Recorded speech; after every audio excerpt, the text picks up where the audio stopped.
Hey, welcome everyone. I can't believe I'm live. It's 1:30 in the morning. I swear I was going to finish doing what I was doing earlier and I didn't get the chance to. So now my entire house is one big old mess. And instead I went live. So what's up? All right. My head is spinning just like everybody else's. So let me just say hi to everyone. What's up, members, Patreons? I didn't even tell anybody I was going live. The only people that know I'm live are from Kurt's. I don't even think my own peeps know I'm live. Let me see. Do I even have any mods in here? I'm telling you, I didn't tell anybody. Hold on, let me just tell members and Patreons that I'm actually live because I told everyone I wasn't going live tonight. All right.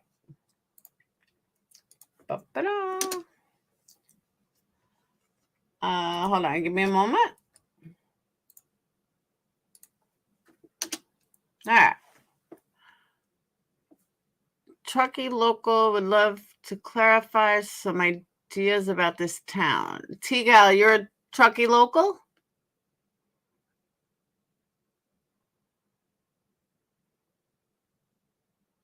I mean, I would invite Megan on here, but it's not going to be as nice as it was over at Kurt's. Hey, Melissa.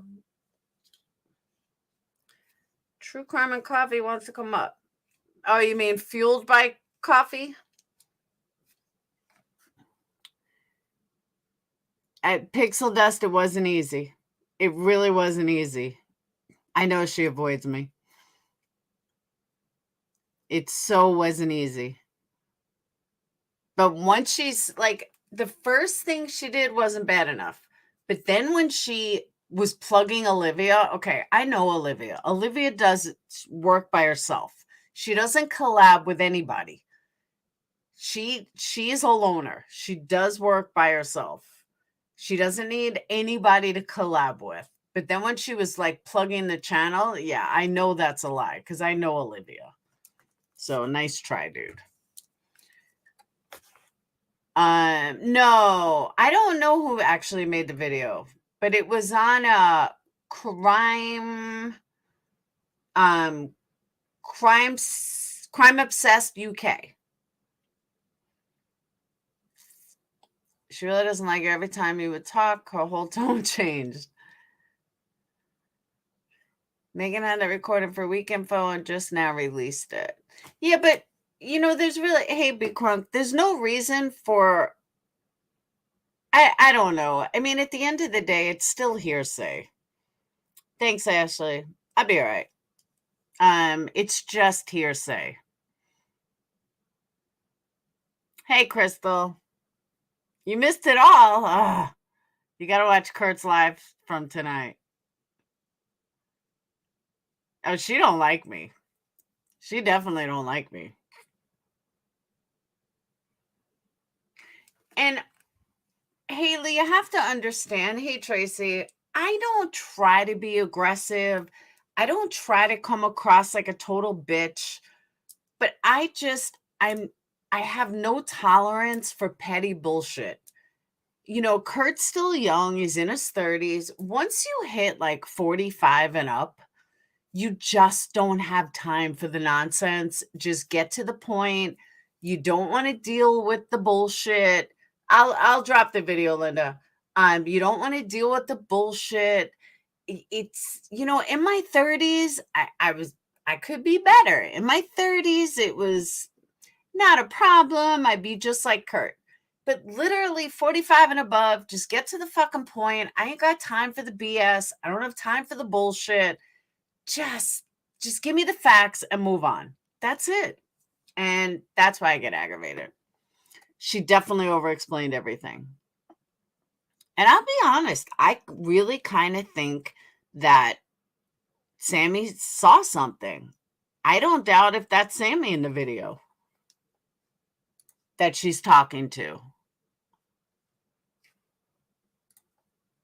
He comes off working ass. I never heard any of her interviews. Yeah, I haven't heard a lot of the interviews. I only heard like bits and pieces. Thank you, Andrea. I really don't do bullshit. But like I said, if I was a guy, I'd have a million subs because people would love my attitude. But as a girl, oh, you're a bitch, you're a bully, you're this. Thanks, Tim. You know, all negative comments. But if I was a guy, I'd be loved to death. It's so weird. I have to deal with the MGL TS drama last week. I'll absolutely have a hard time trusting anyone on YouTube. Who's TS? What happened with TS? I agree, Melanie. T-Gal is a trucker locally wanted. So I could drop you a link, T-Gal.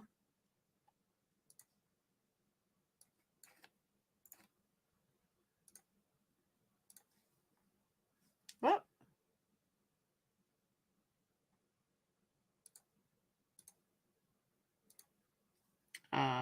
Here you go, T-Gal.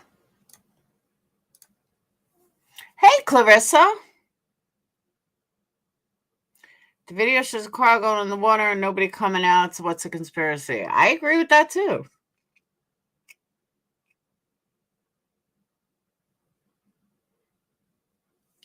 Cut through, don't give up of what matters. Thank you, Annette. I hope it's appreciated. You know, I'm a specific person. Tiga, I just dropped the link. I just pinned it.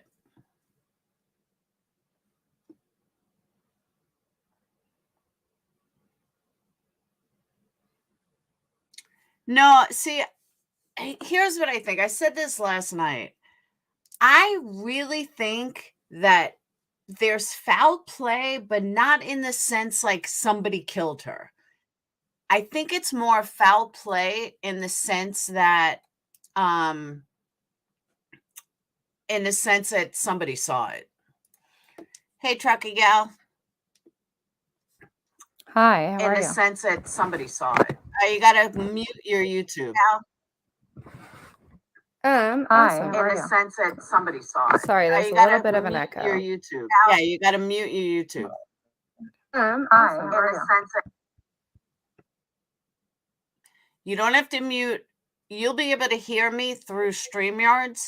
You can totally cut YouTube. Okay. All right, there you go. Awesome. So how are you? I'm good. Fantastic. Welcome. Thank you. Thank you very much. I'm very new. That was like Elvis. Thank you. Thank you very much. I'm very new to this YouTube world, but I think like through this case, I've definitely been diving in a lot more. And if you don't mind, I'd love to kind of clarify a few things about Truckee. Absolutely. Please do. Awesome. So I was born and raised here. I left for a little over 6 years, but I recently moved back, and I think one thing I'd like to say is there's so many locals who have no idea what's going on. And I think that is partially why so many YouTube channels have been blowing up, because there's no word from law enforcement. And I think there's this big idea out there that like so many Truckee locals know what's going on. There's this big secret that people are withholding. But I mean, in all honesty, like I am on YouTube to search for information and for clues, just like everyone else here. Okay. And I know many people in the community are very frustrated with the lack of communication and just information that's being provided. Okay. So I'm all ears for factual information. So I would just like to say, like, regarding the actual case, I don't really have any. Fair enough. But I work, both of the jobs that I have are pretty centralized in the Truckee community. And it's just, if like people are painting this picture of everyone in Truckee knows something, and to be honest, like many people don't know much. And then I did watch Megan's interview last night. I don't want to say speechless from it, but I just think that there were a lot of ideas encapsulated in her interview that aren't completely accurate with this entire town. Okay. Yeah. Like, I mean, I agree with you, but like what?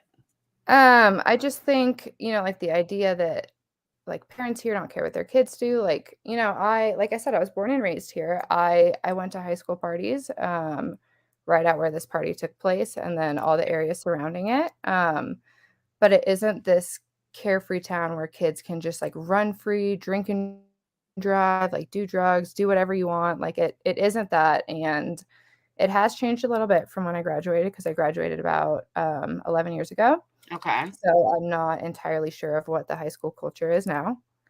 But I will say when I was in high school, we did have these parties. We went and partied out in the woods. They did not grow to the size that it sounds like this party did.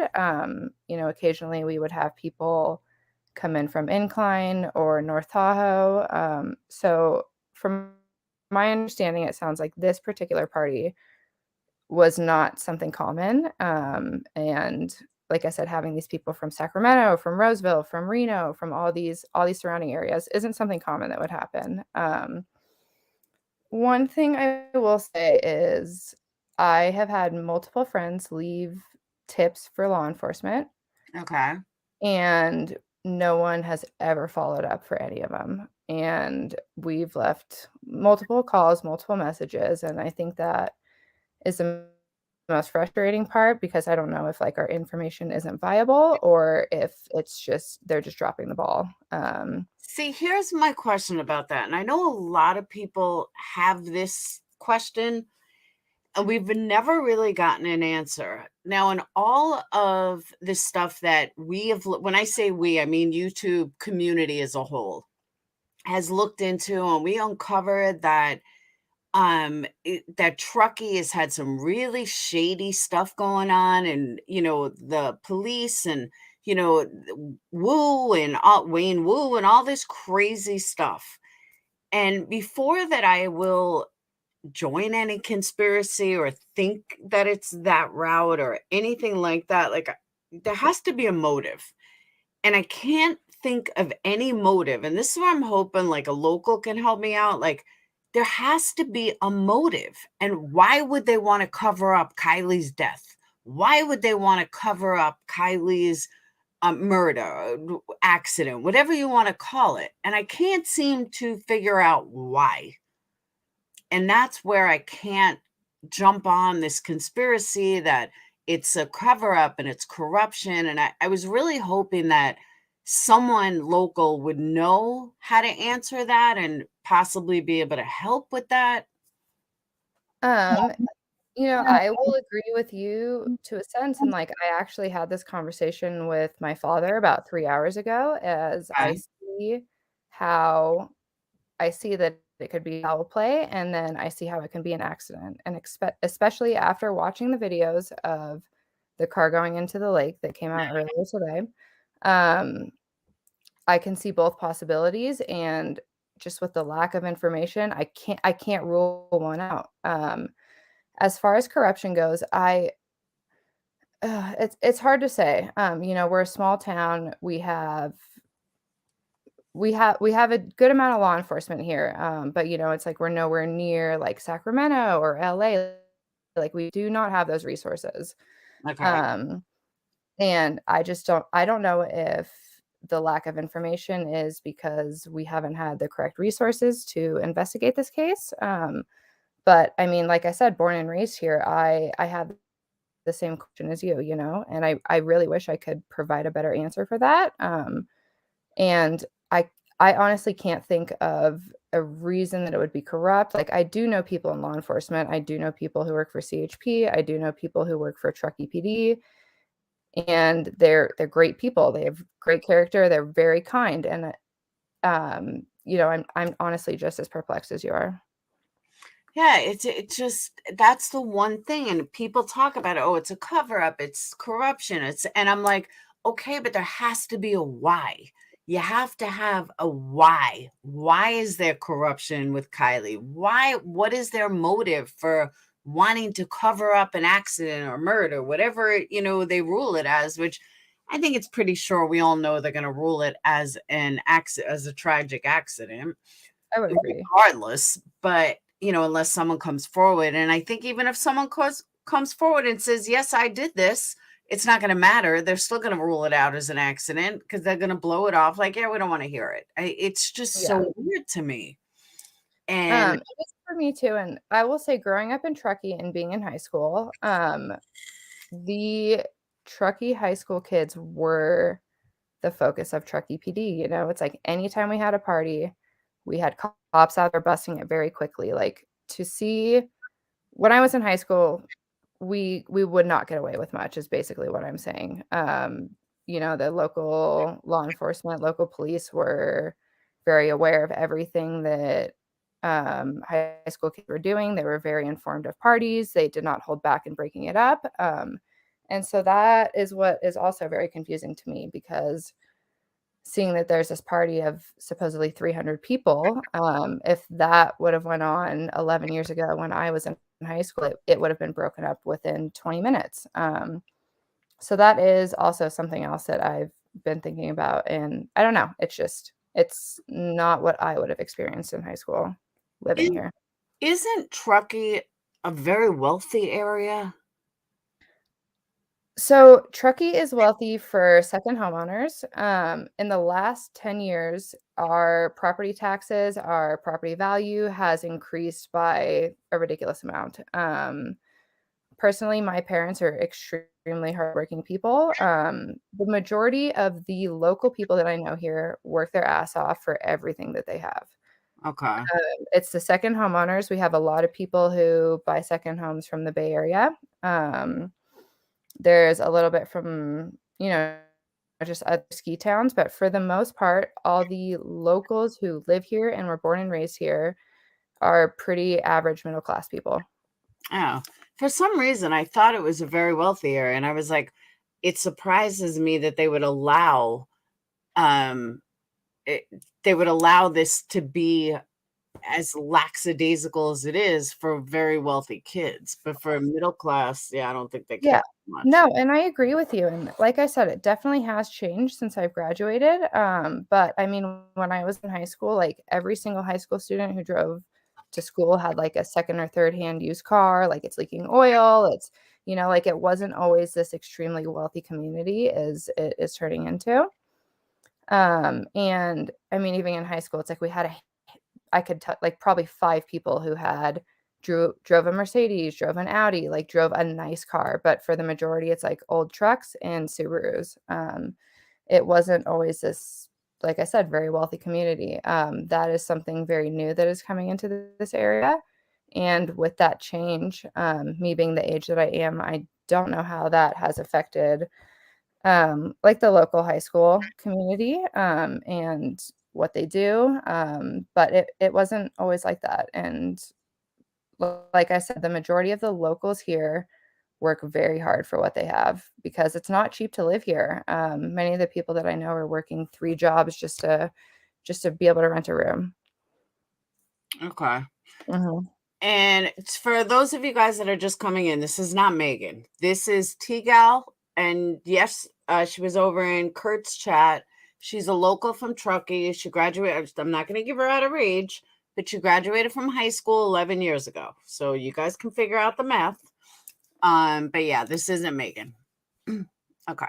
Do you know Megan? Definitely. I don't actually, and, um, Is your dad? no, my family does not. Okay. And I'm not speculating anything. I will say, when she said, like, you walk into 7-Eleven, you walk past someone, that's how you catch up with people. Like, that is very true here. And I Anywhere, guess isn't it? it is, it's like we're a small town. I probably had under 400 people in my graduating class. Everybody does know everyone. And like the joke is, it's like, don't go to Safeway if you don't want to see anyone or you don't want to talk to anyone because you will see someone. I got Uh, you. but it was, and like I said, the age difference between me and her kids, I could see why I would not know her. But my parents don't know her. I have family who has been here for 3 generations, and they don't recognize her. They don't really have mutual friends. Um, But like I said, I can't really speak out for her occupation or title in Truckee. Okay. But I do not personally know her, and I haven't heard that name before. I know she said she lives in Sierra Meadows. That is it's a local neighborhood, and like she said, we have Tawadonner, we have Sierra Meadows, we have Prosser, and we have Glenshire, and those are the core communities in Truckee. But yeah, I really wish I knew more about her, but I don't. No, that's okay. Did you know Kylie's family, the lodge? So I personally did not know Kylie. I actually went to Forest Charter School though for a little bit. And Kylie graduated from there. I do know people in the community that have known her family for a while. They've been around here for a long time. They, from what I have heard, is they are nothing but such a sweet family. I do know people that have known her parents before Kylie was even born. And I've heard nothing but great things about them and really sweet things about them. And I think that's been kind of another difficult thing, is seeing other videos pop up of accusing family members. And I mean, that's just part of the internet. It's going to happen. Everyone's going to get accused at one point. But from what I've heard from people that I know fairly well, it almost breaks my heart to hear that her family is being accused or even second guessed in this whole scenario. Okay. Guys, she's not Zanime, I promise you. Zanime has an accent. This girl has no accent. She has a California accent. To be honest, I didn't even know who Zanime was until this case. So I'm a little behind. You don't want to know. That's a rabbit hole you don't want to go down. Believe me. Oh, I'm too deep. I can't go any further. She's just, I mean, honestly, Zanime she's kind of like Megan. She just inserted herself into something and then wonders why people ran with it. That's it. And I will say, being in a small community is something that you have to be aware of. As there are, it's like when everyone knows everyone's business, that's true, but there are also people who want to know everyone's business. So living in a small community, you have to be really aware about that, about who you're talking to, who's listening, because there are some people who might just want to have a conversation with you, but on the other hand, there might be someone who's listening who just wants to be in the conversation, wants to know things just to be able to talk about it. And it is one of the hard things about growing up in a community like this, is you never really know people's intentions. That's true. Hold on. Super chat. Hey Dylan, I'm still not convinced this is as simple as she drove in the lake. What about her being found in the hatch with the seatbelt hanging out? See, I forgot about the seatbelt hanging out. Has it been verified it was a seatbelt hanging out the back? Because like I said, I went through so many YouTube videos. I saw it could have been the strap from the seat, but that kind of seemed debunked. I don't know. No, I can't say it's been verified because we haven't gotten verification on anything yet. And that's what's hard, is like everyone here in Truckee hasn't had verification for anything either. Which, like I said, has led me down this YouTube rabbit hole of just searching for answers because everyone is so frustrated. I agree. Millbilly and Mindy, I give you 5 minutes. What's up, Millbilly? How you doing, Laura? What's up, Mindy? Hey. I have a question. How are the news reports been? I mean, the local news. I haven't heard anything, and honestly, I logged on to Google today and I searched Kylie Rodney thinking that there would be some story that popped up about the video of the car going into the water, and there's nothing. I think the most recent article that I was able to find was from 2 days ago, and it was, let me pull it up really quick. It's from Finger Lakes, and it just says Kylie Rodney update. The death is still a mystery. And as far as local news information reporting goes, there's been absolutely nothing, which tags on to me saying a lot of people are very frustrated with the lack of communication, especially something like this going on in this community. This is not something common. When something like this happens, the community does come together, and that is something that is so beautiful about Truckee. It's like, even if you did not know that person directly, you know people who did, and people will come together to support complete strangers just because this town, it's a very close town. But like I said, there's been zero information released to the locals regarding this case. All right. Millbilly, I have to mute you sometimes because your microphone makes all sorts of noise. I thought it was Mindy, but it's not. It's you. I'll just What? That I'll just mute when I'm not talking. Yeah. I would like to say, like I said, I'm a little bit older, so I don't directly know a lot of the people involved in this case. But if anyone has any questions about the community, the people who live here, anything, I would love to chat about it. What are the people in the community saying? What are they seeing, or what are they saying? What are they saying? What is the most popular opinion? I would say it's pretty split. I think a lot of people, I don't want to say they don't want to talk about it anymore, but they're just, I don't know if it's a loss, like a feeling of hopelessness, but it's pretty split. There's a good amount of people that think it was an accident, and then there are a good amount of people that still believe that there was foul play. And I mean, even with the footage that came out of the car going into the lake, I saw that for the first time. I think it was just yesterday it came out. I was shocked about that. And I would actually like to answer this question about the fentanyl overdose in Truckee.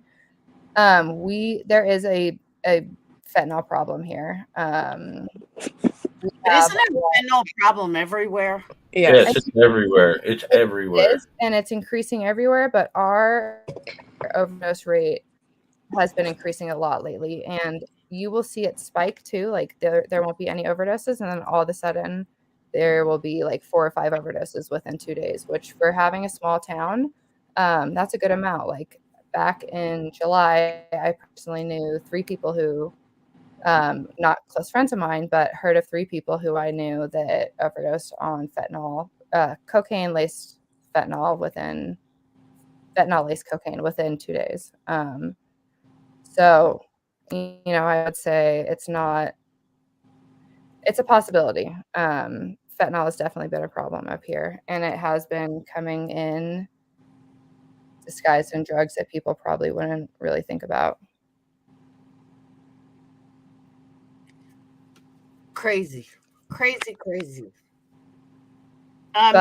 Mindy, do you have another question? Yeah, my question is, I put this in chat, but on Curt's live, am I getting this right? Megan had this recording the entire week, and all of a sudden she brought this out, but at the same time we found out a couple YouTubers had the footage because she sent it to them. All right. So the only way that I can answer that is just my own personal feeling.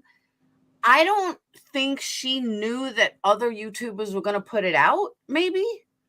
She had to have sent it to them, though. I agree. And all of a sudden it like broke today on his live that she had this info of this woman saying on a recording that she thought she saw Kylie's car go into the. It just seemed like we were missing that she dropped this whole piece of this explosion, and she's avoided it all week when she knew she had it. Well, someone had actually sent a question that said, perplexed on another interview, she said she had new info but needed to talk to her pastor and her dad first. She said we would all be apologizing to Sammy because of said info now. Ask her what it is, please. So that was like earlier on in the night. And then she actually answered it. And when she was talking about it, she said, you know, she had to talk to a pastor. So I didn't even need to ask her the question because I realized she was talking about the video. So she had spoke about it a couple of days ago, or this was I forgot what channel they said it was. Chris Watts Obsessed or something. That was the video. I mean, that was the channel name. It was Chris Watts something. I don't remember the whole name. And she had talked about it on that interview. So she definitely talked about it previously. But like in Kurt's live, all of a sudden it was like, boom, she's dropping this. And 2 YouTubers had already had it. So she had to have sent that to them intentionally.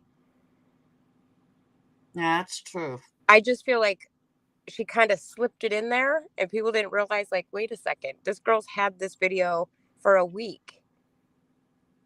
Well, it might be. Oh, all right. She said she spoke about Chris Watts AT. Oh, no. There's a channel, Chris Watts. Yeah, she did the video to Crime Stories Obsessed UK because they had posted it. Right. She had to have sent it to somebody for somebody to get it. It was on her phone. She's the only person in the world who had that footage.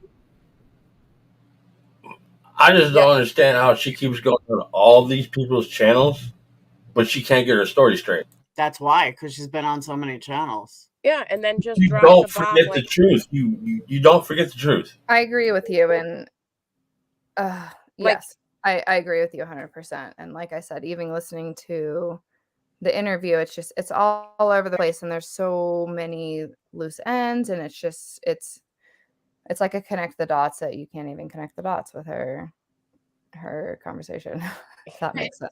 Hey Jerry, what is this Truckee Way that everyone keeps talking about? So that was like one of my biggest motivations to come on here and try and clarify that up is like what is the YouTuber's name who's from Tennessee? She did the original interview with Megan. Wait, what? That Michelle? Yeah. Okay. No, Michelle was the interview. She's done everybody. Yes, and she is from Tennessee, and I almost feel like she would understand this the most. The Truckee Way, it's a small town where, like, yes, everyone has everyone's back, but it's like the type where if you get a flat tire on the side of the road, there's like 10 people who you can call outside of your family to come help you, or it's going to be guaranteed that like 3 people that you know are going to drive by and come help you. And that was one of the things that really frustrated me, is that there was this picture being painted of Truckee as that, like, you know, we all have each other's backs, like we'll do whatever it takes to cover up whatever it is that people do. And it's really not like that here. To me, the Truckee Way and the Truckee Way that I was born and raised with is you look out for each other. If someone needs help, you help them. But I mean, we have morals here, we have class here, we have, you know, like I'm not tying religion into this a lot, but like, you know, we have a lot of religious people here, and it's a type of community where it's so small. Everybody does know everyone, but everyone, I don't want to say will have each other's back, but everybody will help each other here. And this whole new Truckee Way that is being illustrated, it just seems pretty inaccurate of what actually goes on here. And I will expand or answer any questions if anyone has any. Would you show your face for a minute to show everyone you're not Zanime? You don't have to, but it's just, it would shut so many people up. Did you know Zanime went on that Morbid Realities channel tonight? Why? I don't know. And for anyone tuning in, like I said, I just learned who Zanime was probably a week ago through following this case.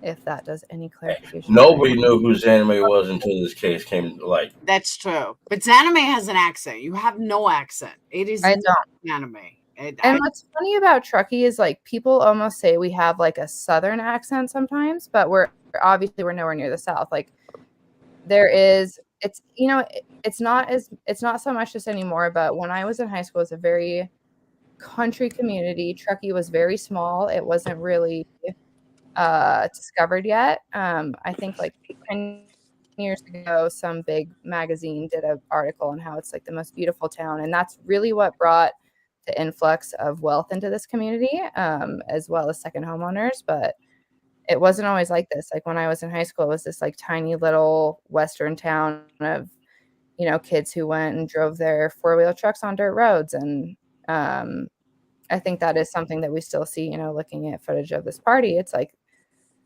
that's still here. But like I said, like I talked with you earlier, it isn't this like insanely wealthy community. It's not.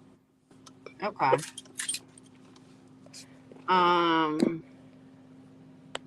Bad Wolf, no, it's not solved.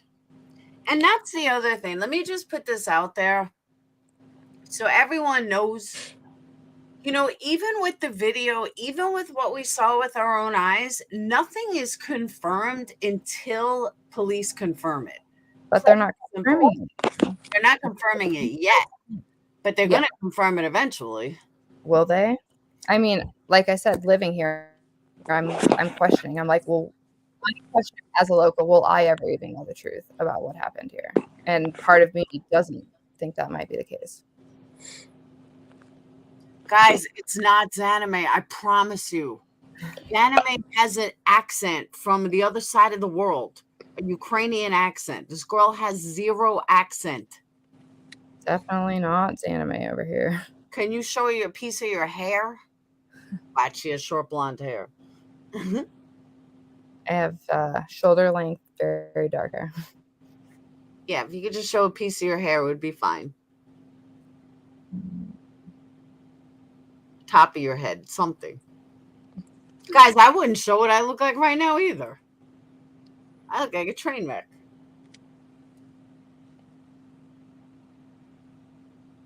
Like I said, definitely not Zanime. Born and raised in Truckee. Not Zanime. I don't think you. She's.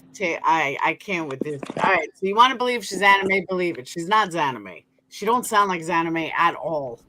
Well, that's me that I'm talking about. I've never been so into YouTube as I have been with this case, but I'm learning people just believe whatever they want to.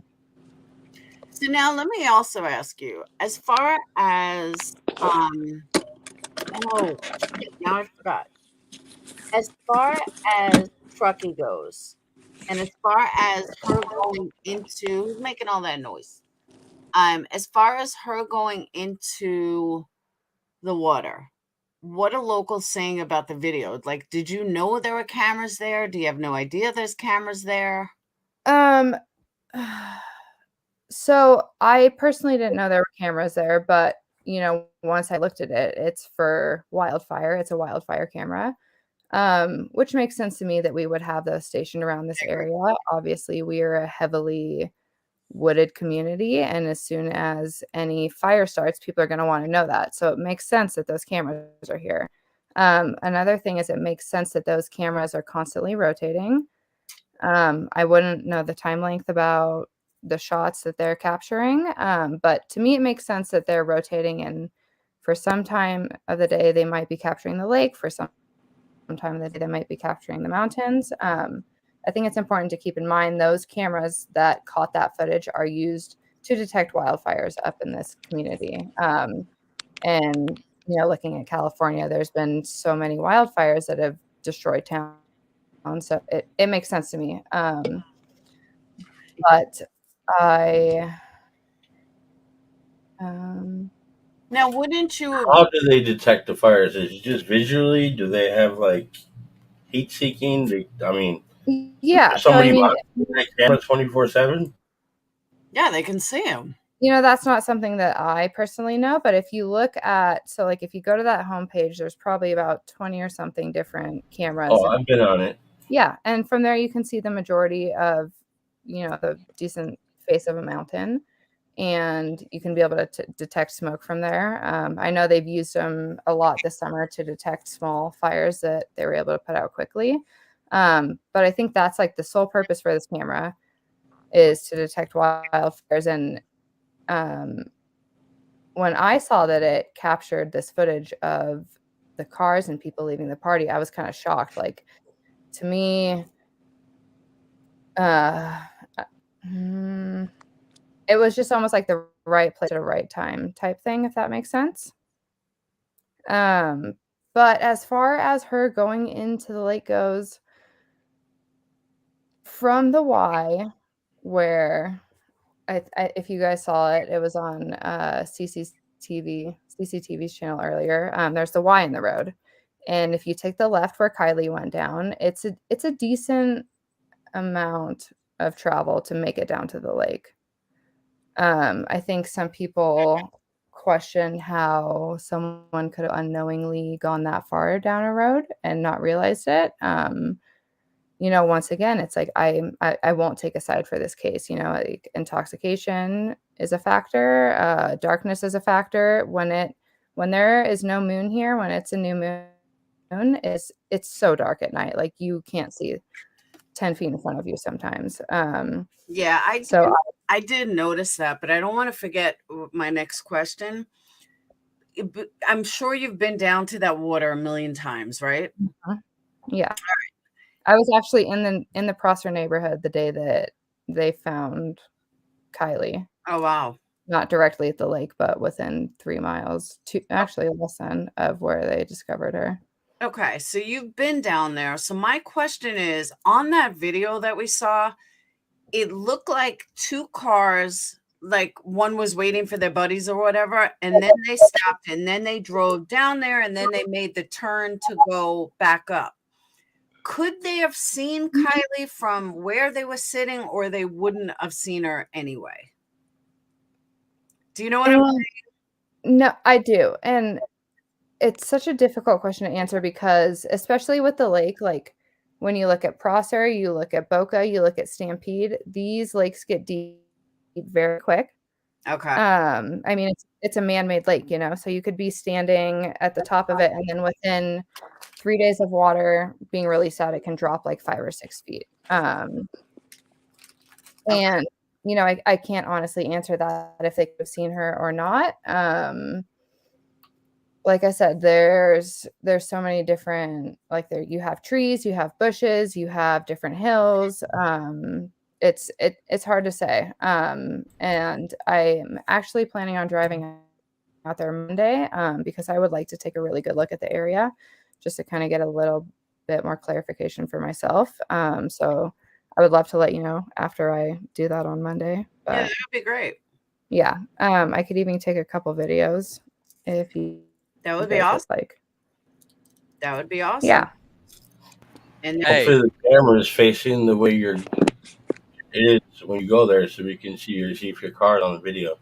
Well, that's what I'm saying. Like, if you can go there, and I'm saying recap.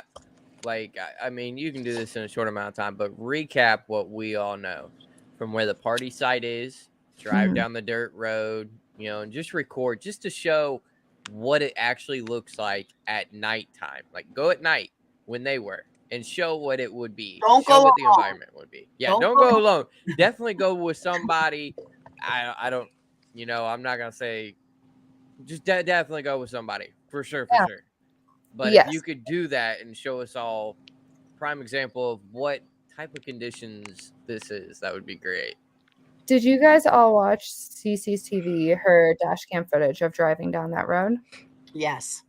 So one thing that really resonated with me about that video is it is so dark. You only see the road in front of you, and past just your headlights, it's completely pitch black. But I don't know. And like I said, it's so hard I can't pick a side for, this is foul play, this is an accident, because I think the tricky thing about this case is, with all the factors coming into play, is it could very well be either, there's supporting evidence for it to be either one. But like, I will definitely take videos. I will make sure you guys can see where I am, and I will not go alone. Yeah, absolutely. I actually almost real quick, I almost drove down there. I think it was like 3 weeks ago. And it was late at night and I was by myself, and it just kind of creeped me out driving down there by myself. So I actually ended up turning around, which is kind of funny because I mean, growing up here, I used to like drive on those back roads to clear my mind. But it was, I don't know, it was just so weird. Like driving down that road at 10:30 at night by myself, it was such an eerie, creepy feeling that I ended up turning around. Let me tell you, I can totally relate to that because there where I grew up, there was this like water that I found when I used to drive through this really rich woody area. Like, I don't know, I can't even explain it. Unless you live in Long Island, you wouldn't understand. But I just, one night I went there, like we went back to New York a couple of years ago. It was like 10 years ago, actually.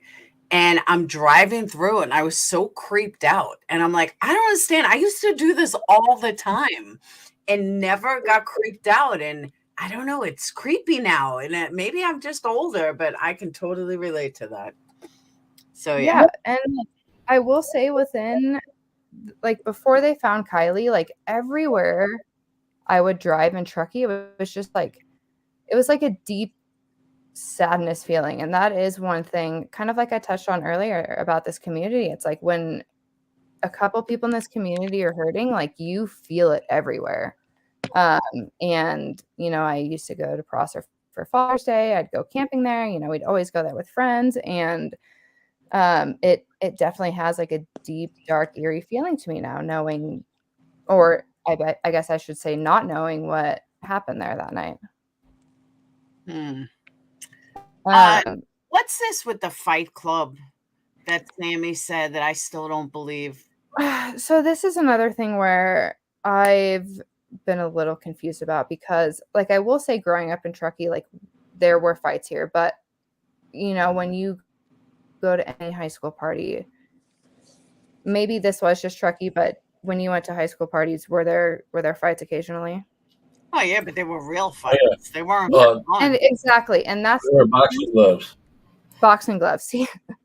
No, we fought fists. There was no boxing gloves. If you fought, you were fighting. And that's how Well, it was like friendly fight. It wasn't like I'm going to kill you. It was just for fun. We didn't have that. So then maybe you can touch on this a little more. Like when I was in high school and a fight broke out, like there was usually, and like I said, this has nothing to do with the current high school situation, the current students here. But when I was in high school and a fight broke out, like there was reason behind it. And for me to hear that they have these supposedly fight clubs going on at parties now, it definitely took me back a little bit. That was never something that went on when I was in high school here. And like I said, every fight that happened, as you said earlier, had a motive behind it. You know, it's like, what's the motive? And there was usually like a misunderstanding or someone was talking shit or something to cause this fight. But never did we just have play fights when I was in high school. Especially 11 years ago. Especially girls. Like, okay, maybe guys want to, you know, see whose dick is bigger and let's put on some boxing gloves and go at it. But girls, we don't fight. No. Fist fight. We push, we pull hair, you know, but we don't sit there and fist fight. It's weird. And I will say, actually, you kind of reminded me, I did want to touch on this subject. Megan talked about Truckee being a different breed. It's like a survival mode up here. And like, I get what she's saying, but also, like, we were born and raised in the mountains, you know, like and actually one of the things that Sammy said in one of her interviews that I agreed with, it's like, we're born and raised up here we're taught how to survive in snowstorms. Like if we get stranded, we know how to make fires, we know how to survive. Like we're definitely built to survive in environments differently than like someone from the Bay Area or someone from LA. But it's not this like crazy tough, at least when I was in high school, it's not this like crazy tough fight club that everyone's out there fighting. And like, you know, I definitely did see some girl fights in high school, I will say. But it was never just for fun. Like there was a motive behind it. And then, you know, usually it was started from someone who was not originally from Truckee, who came there and was not wanted there. And like I said, there were But motives behind the I'd say fact that I saw 99% of the parties that I've been to where a fight broke out, it was somebody that didn't even know anybody that started the fight. Yeah. So did you grow up in a somewhat small town? Yes, and yeah. Okay, so you get it. You know, it's like, oh, someone's here from our rivalry school and they're not supposed to be here. A fight's going to break out. But never did we have play fights. As for like driving around dirt roads at night, if you know the area, you're going to drive faster than you normally would. But unfamiliar territory, you're going to take it slow. Agreed. Boxing is popular with the Jake Paul generation. I don't know, but maybe you're right. It's just weird to me. Well, and like you just summed it up. It's like the Jake Paul generation. Like, And UFC and all that other stuff, like there's more, it's more mainstream now than it was back then. agreed. And even with like social media, like, I don't know. Sometimes I look at like the local kids here and I think like, oh my gosh, you're so different than my class. And that was, 11, 12 years ago. So I do think there are a lot of new influences on teenagers and, stuff that people who aren't from that generation don't really understand. But like I said, as for the local fight club, like that was probably one of the top 3 things that I've heard about this that really took me back. I was a little shocked about. What made you get into this case now? So I've actually been following it since day one. Something that was kind of crazy. I had some friends camping out at Boca, which I don't know how familiar you guys are with the area, but well, we've gotten real familiar with it. Yeah, I figured. Very familiar. I think one of the common assumptions too is people who don't live here don't really know the area, but it's changing quickly. But I was camping out at Boca Saturday night. It was actually the night after the party. And I had friends camping at Boca the night of the party. And we both saw, at the time, we didn't know Kylie was missing. I found out Kylie was missing Sunday morning. I was talking to my dad and he was asking how my night was out at Boca. And I told him, it was fun. I think I left Boca like 11:30 and I came home and he's like, well, did you hear about that missing girl? And I was like, oh, I had no idea. What are you talking about? And so Sunday is when I learned about it. But I will say one thing. It was August, 5th and 6th when the party happened. I went and met some friends out of Boca and I was shocked about the amount of people that were out there, people that were camping. And so like I was saying earlier, Boca and Prosser can connect. There's dirt roads that you can take. I don't know if they even show up on maps, but there are dirt roads that connect the two, and they also connect to Stampede. Yep, our map guy knows that, right, Dylan? Yeah. He mapped out every road, every back road. Oh, I did it too, and like I've stayed up till 3 a.m. like writing all highlighting all the possible routes out of Prosser after this case because I know the area and I know where we've been.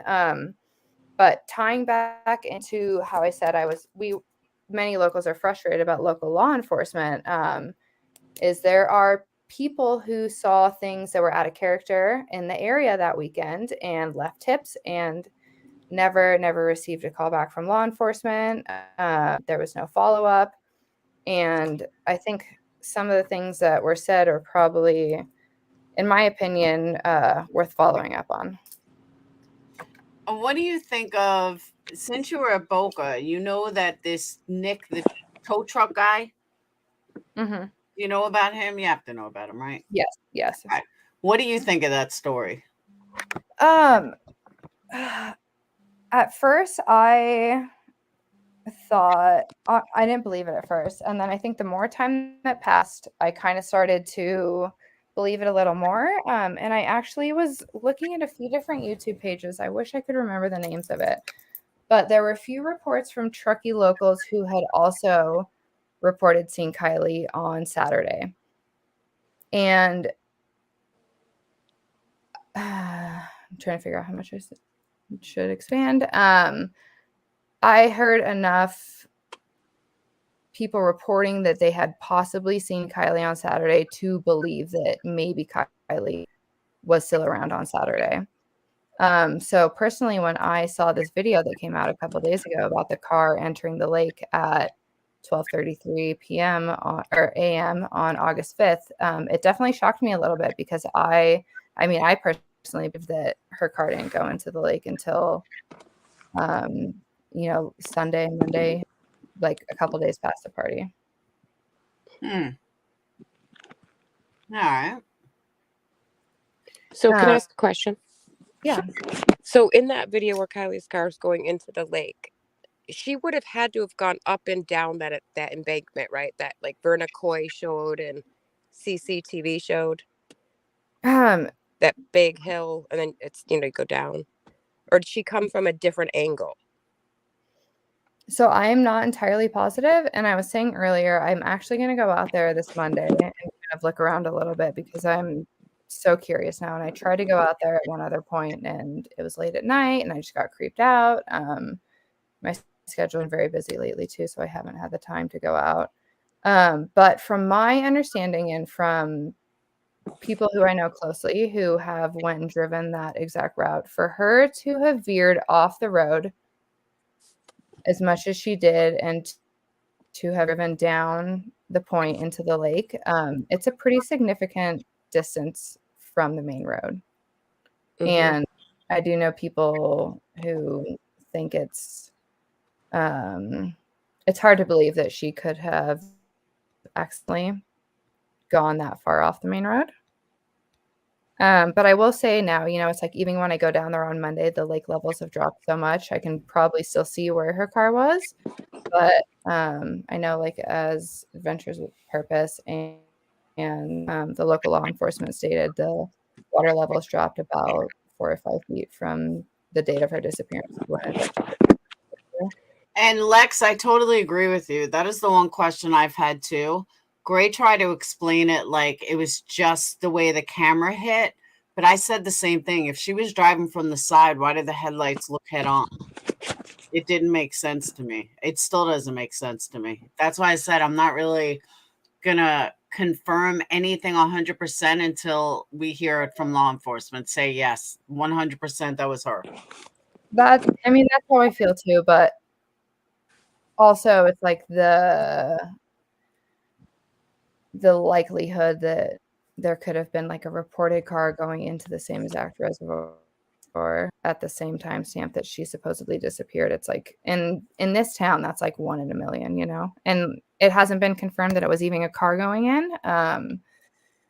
But to see something like that and knowing how small this town is and even how small Prosser is, like it's a pretty slim chance that it would not have been a car going into the lake.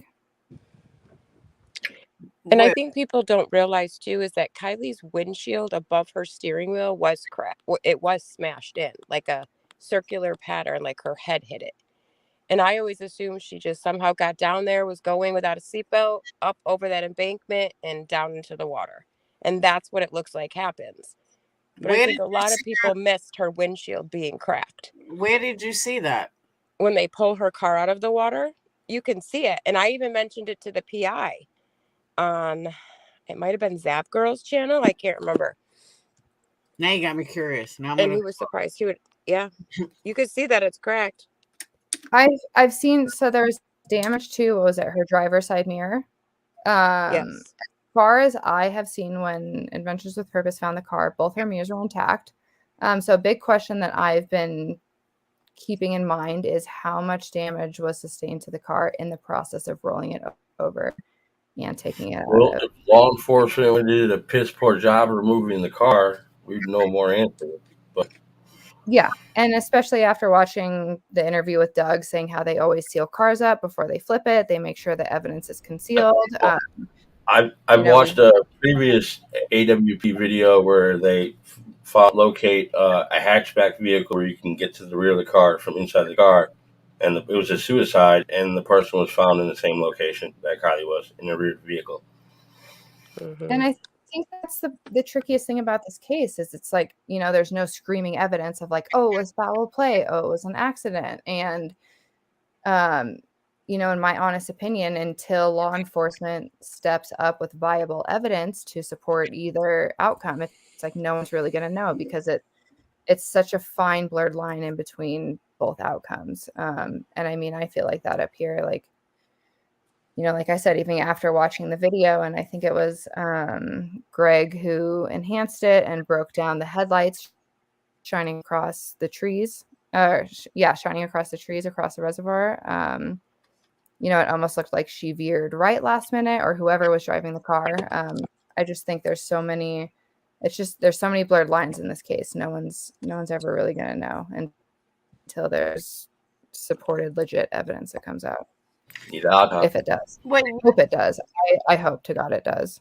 you saw it on the AWP's video, or no, it was a local news, the helicopter footage.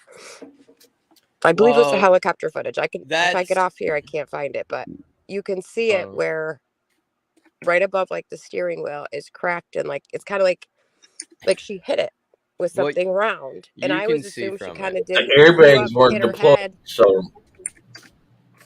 she wasn't traveling that fast. That is one thing that I was thinking about, is if upon impact she possibly hit the windshield and, you know, caused the break. And if you're unconscious when a car goes into the water, it's pretty clear what's going to happen. And intoxicated. I mean, yeah. What do you guys think about Meghan saying that she had cocaine in her system? What was that? Sorry, what was that? I hadn't heard that before. I never heard that either. I'm sorry, I missed what you said, that she was. Kylie had cocaine in her system. I don't. Well, Sammy does say that they went off to go do other stuff, but she never said what the other stuff was. And, you know, there is drug use in this community. I think within any small town, there is going to be drug use. There's drug use all across our country. There is. And when I was in high school, you know, there were people using, like, ecstasy was big when I was in high school. That was kind of like the big drug that was coming out. A lot of people were using ecstasy. Cocaine was definitely prevalent in some of the high school parties that I went to. I personally never partook in any of that in high school, but, you know, it was definitely there. And after hearing that, it's like, I can't say like, oh, that would, you know, I can't say that would never happen at a party in Truckee. I know for a fact it happened when I was in high school here. So like I said, I didn't personally know Kylie. I don't personally know the people she was with, but if someone told me there was cocaine at a high school party here, I would not be surprised or deny it. I would be shocked. And I find it a little odd that Meghan claims that she knew Sammy so well. Her daughter and Sammy were so close for 3 years, nonstop, every single day. Those were her words. They hung out, yet she never, ever met Sammy's parents. And she said she only talked to Sammy twice. She had all this information, but then three. Had all this information. And I thought was odd is when Meghan said, I called Sammy, I think she said the day after maybe she went missing. Kylie went missing. And Meghan's words were, Sammy, do you know who this is? And Sammy didn't know who it was. Hang on. And Meghan, if that's you, I just need to see your face so I know it's you. I mean, it looks like you. I see the MC, but I just need to double check.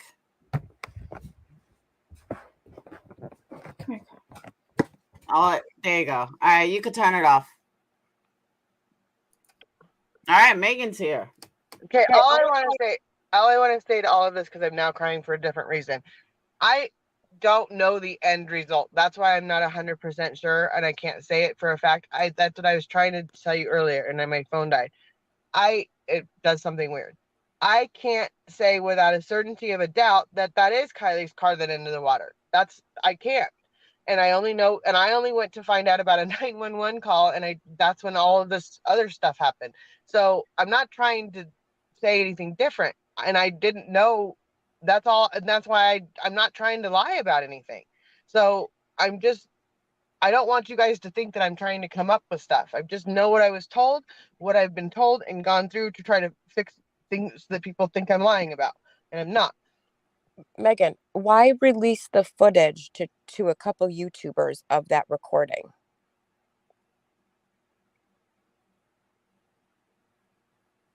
I don't. She's talking about the crimes upset. She knows what I'm talking about. She just doesn't know how to answer, though. Like, why you had that for a week? You said nothing to nobody, and then all of a sudden it comes up on Kurt's live, and two YouTubers had it all of, like, for a day. I'll tell you, I did it on. Do you want me to look up when I don't know how to look up when I took the video. I don't know. No, you said you had it for a week, but I guess my question is, what was the point of releasing it and then dropping it as a bomb in Kurt's live? Like, I didn't mean to drop it as a bomb. That's I went in because I didn't mean to drop it. Do you guys mind if I chime in really quick? I'm so sorry. I'm a little behind. What video are you guys? Because okay, I'd like to. I will tell you quickly. We were on another live, and all of a sudden it came out that there was a recording Megan had taken of apparently the girl who saw Kylie's car possibly go into the water that night. Megan has like a 16-minute recording of this video. And apparently it was sent to two YouTubers yesterday. I sent it. No. And you said you had it for a week prior. I didn't send it to him yesterday. I sent it to one person because I didn't know what I should do with it. That's why I asked. It doesn't really matter when, or I'm asking you, what was the purpose of releasing that footage? Because I just wanted to prove that I was trying to say there was no 911 call made, and that's why this stupid video came up. And if I don't say the whole freaking thing, then people think that I'm lying, and I'm not lying. Megan, can I ask you, did you submit this video to law enforcement? I'm just curious because based on my own experiences, submitting things to law enforcement in this community has been really difficult because I don't know if it's being seen. And I'm just curious if you did submit it to law enforcement. It has been given to the family, which I'm sure is turned into law enforcement. That's what I'm assuming, because that's my first person that I gave it to. That's the first person I wanted it to get to, and the only person I knew that someone was talking to someone in the family was who I gave it to, because that's what I wanted them to do. Okay, but you can understand how it looks, like how that looks, right? I don't get it. If someone will explain it to me, someone please do. I don't understand. I just wanted to go. It's kind of like, I don't know, maybe I'm reading it wrong, but in my opinion, it's like this bombshell evidence you had and something people you knew would be interested on YouTube. That's why I haven't released it. I haven't. But you did. You sent it today. You sent it to YouTubers, and then you brought it up in Kurt's live. Because it's like a bomb. I didn't mean to bring it up in Kirk's live. He said, "Is this Megan someone we can trust?" And I'm like, I'm trying to tell that everybody that I can be trusted, and that because I hate being called a liar, and I'm not lying. My point is, you've been defending yourself for a week. You've had this video for a week. Why not do it in a different way? I didn't know how. I will say the only thing I do have to say is getting into and tapping into this YouTube community. It does seem like it's hard, like I've had tips that I've wanted to share. I've actually contacted Check It TV before because I haven't known how to share things. I've become frustrated myself trying to share information about this case with local law enforcement to the point where I don't know if he and I just didn't know. And that's what I said. I said, who do I give this to? What do I do? What do I do? And if I go to law enforcement, they don't believe. They're just either going to look at me and say, okay, we already know it. Maybe. I don't know. I don't. And so I don't know. Then all of a sudden these lights things come out and I go, well, that's really ridiculous for me to worry too much about it, because they have it now right there. So it didn't. That's why I didn't know what to do about it. And I still don't. And I have that. And I went back and forth. But then someone else told me that this girl is also talking now. The other lady, someone sent me a picture saying that she's talking to someone else. And I went, well, if she's talking to someone else, she wants it out. Why not? I wasn't going to release it. But if we said we weren't going to release it, and everybody got mad at me because they think I'm hiding something and I'm doing something behind the scenes, and I'm not. Megan, let me ask you something. And that, what? Hey, now it's my panel. Now, I know. Something though. Even see, if the woman doesn't want to come forward, and the woman doesn't want to say who she is, and the woman doesn't want to, say anything, then I don't think releasing it even matters. Because even if she gives it to the FBI, it's not going to matter, because this woman could deny it or say it wasn't me or not come forward.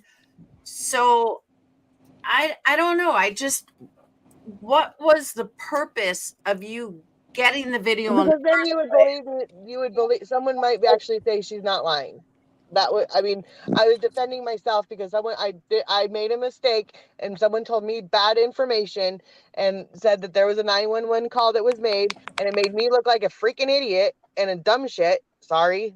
That's why I'm so frustrated, and everybody does. And now that I know, and I'm like, at the end of this, I don't want, from where this video ends, I don't want to know, and I can't know until the law enforcement does the job and does what they're going to do. I can't. But I don't think the Megan, video. can I say something real quick? Yeah. As a local, you know how easily information can get turned, how easily it can get switched within this community. One thing that I should have talked to you. Someone said I should talk to you. And through this entire case, I've been so careful about what I've heard, who have I heard it from, and unless I personally have seen something, or a very, very close friend of mine has seen something, I have not said anything, because I don't know. Everybody gets stuck on. I agree with what you're saying. I 100% agree.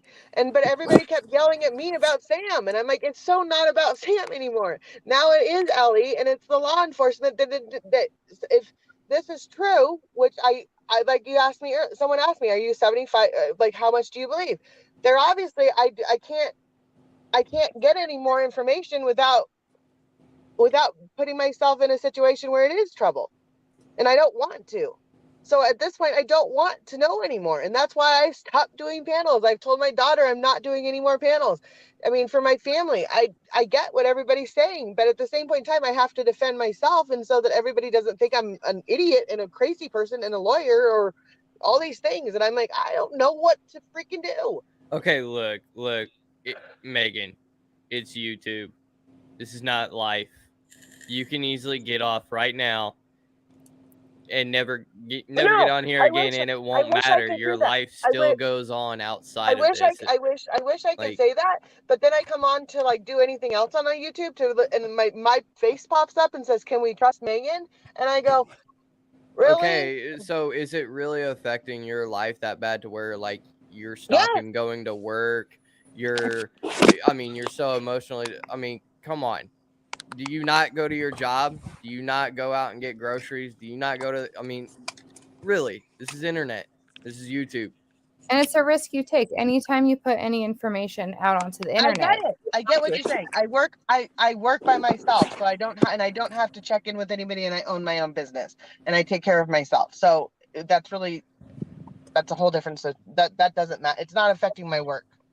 It's not affecting anything. I have been living my life, and that's when all this shit happens to me. But you have to understand it, in some people's eyes, it may look like you did it for clout.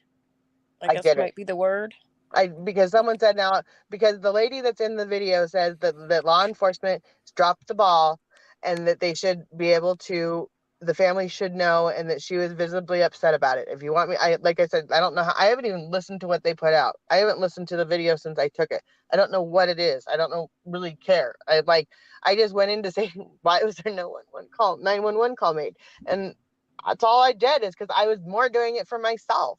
I wasn't doing it for anybody else. So then, and why did you release it to was it 2 YouTubers that you did? Because I don't know. They're the only ones that have been nice. They've been the ones that have been friendly to me and talked to me and told me and helped me. And they've been talking to me and standing up for me the whole time, and saying that she's not. I mean, my other thing was is that I knew that this was going to happen, and I said, because I don't know for a fact, I can't say anything. So I agree. And they kept, and no one pushed me to say anything. I've gone back and forth between if I should put it out there, if I should not put it out there, and they're like, well, now we've said something, so we have to. And I'm like, well, I don't want to get in. I don't know if and everybody's asked if the FBI is here to my house. I've been waiting for the FBI to show up at my house. I've been waiting because I don't know that it's that bad or not good. I don't know. I'm just a person. And what was the discussion with these two YouTubers when you sent it to them? That they could release it, or?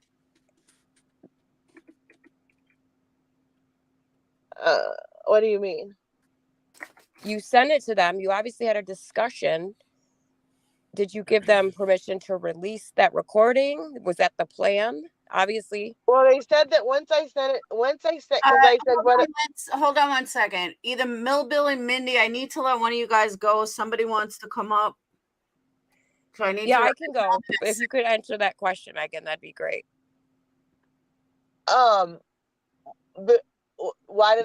What was the question, please? What was the conversation when you released that tape to them? There was obviously intent to release it to them for it to get out. No, what I said to her is, I got this information and I don't know what to do with it. And I said, I'll send it to you. And then that's all it was, because I said, I don't know what to do with it. But you wanted it out so that your name could be cleared and you weren't a liar.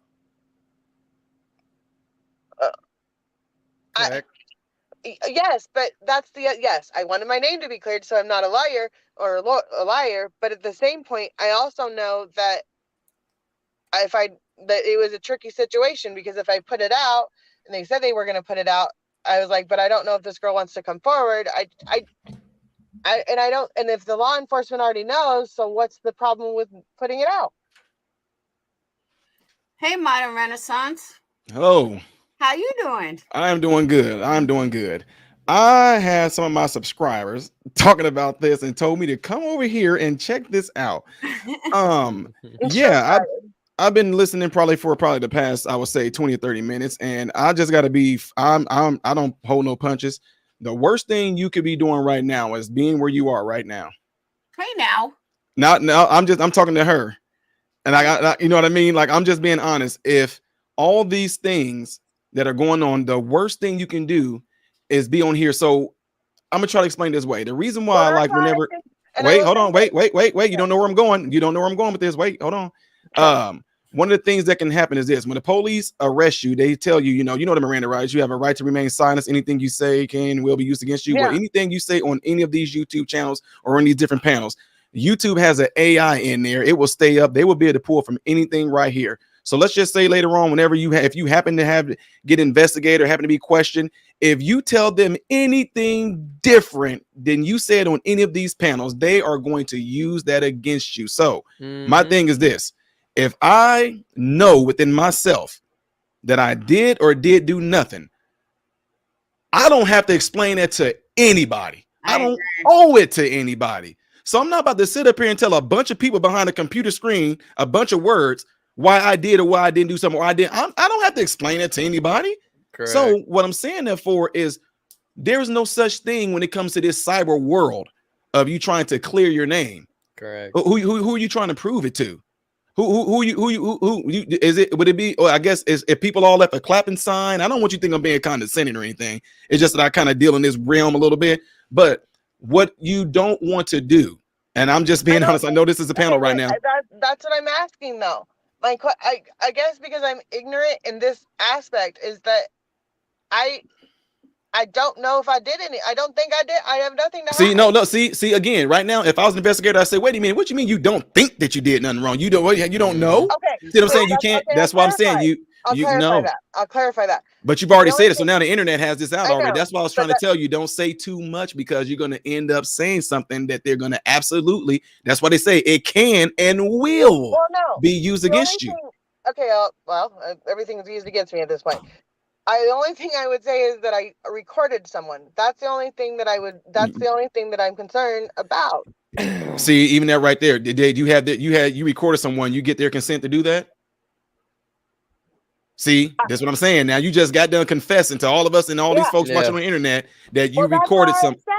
That's what I said on her. I've said before. At the time I didn't know anything about the law. I didn't. So I didn't know that there has to be. That's what we get to. And my phone does something strange every single time.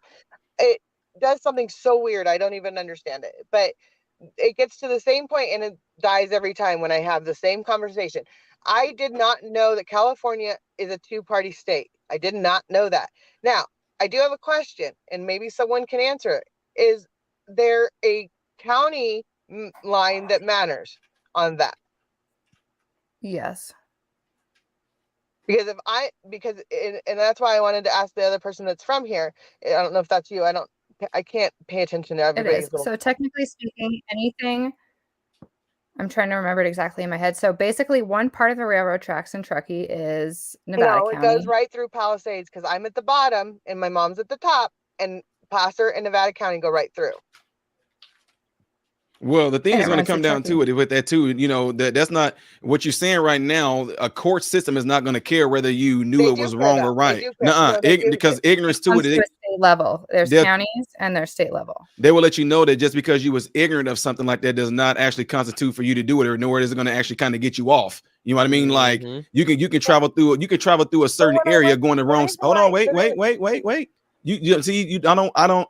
You getting ready to tell me the reasons why you did it? That's completely fine. But again, you're giving yourself away by saying that. That's what I'm trying to literally help you every time. Before you get ready to speak, really try to think, because I know you're going off of emotion and impulse right now. So that means a lot of when you get. Let me tell you something. Physiologically, whenever you get worked up, whenever you get excited, wherever you get anxiety, a lot of blood leaves from the front of your brain. That's your frontal lobe. That's where you do a lot of your reasoning and thinking at, right? So what I'm saying that for is that's why I'm trying to say, just breathe. Don't say anything yet. Think first. Matter of fact, if you got a piece of paper, whatever your thoughts are going through your head, write it down right now. But every time you open your mouth and speak, you are. This is my question. Because when I was 18. You're not hearing nothing I'm saying, are you? No, I am. I get it. No, you don't. No, you don't. I would like to tap in really quick about reporting information that you've heard, because in Truckee, it is so small here. You hear everything. I have reported personally one tip that I witnessed myself. It is the only one. I've had one other friend who is one of my best friends who saw a tip that I thought was very viable, and he submitted it. And those are the only two that I've ever talked about. But if you go around and say every single thing that you hear within the small community, you're going to get in trouble at one point. Like, not necessarily with the law, but just with your words, because things get so mixed up in communication and it's so small, and it's like a massive game of telephone. And that's why you have to be really careful about when you hear something, how are you going to report it? Are you going to say it? What are you going to do with that information? And quite frankly, mean to hear anything. And I'm not pointing fingers. I'm not pointing fingers. I'm just saying, like, unless it's directly from you, you're just better off not saying anything and letting the person who saw it report it. Yes. Now, again, my thing was, if you did something out of ignorance, that's something that's something that won't hold up in court, and that's why I'm saying it's very important. I know I don't want to. Hey, look, here's the thing. Whenever time I'm getting ready to go down a road and I know the direction I'm going, you come and try to knock me off the road. You get what I'm saying? Like, every time I'm getting ready to say something, you keep on interrupting me. When something like that goes on, it lets me know you really are not trying to hear sound advice. What you're trying to do is keep on giving excuses. Like, you're trying to prove yourself. You don't have to prove yourself. That is the issue, right? That's what's getting you in trouble. You have to stop talking about why you did it or the reason you did it. You giving yourself away. Stop. Just all you have to do. And I'm not trying to end this lady's channel at all. I'm not. But if this is some real life issues, frustration. This is our frustration with her for like 6 weeks already. That's what I'm trying to say. This is the frustration with me. I didn't mean okay, I'm thinking. I just thought I didn't mean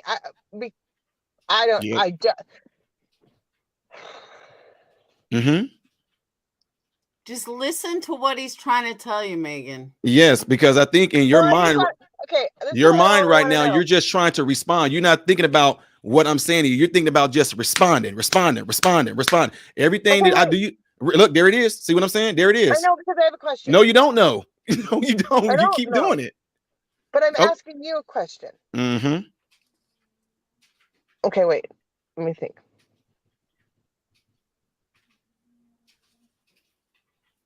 So, should I have?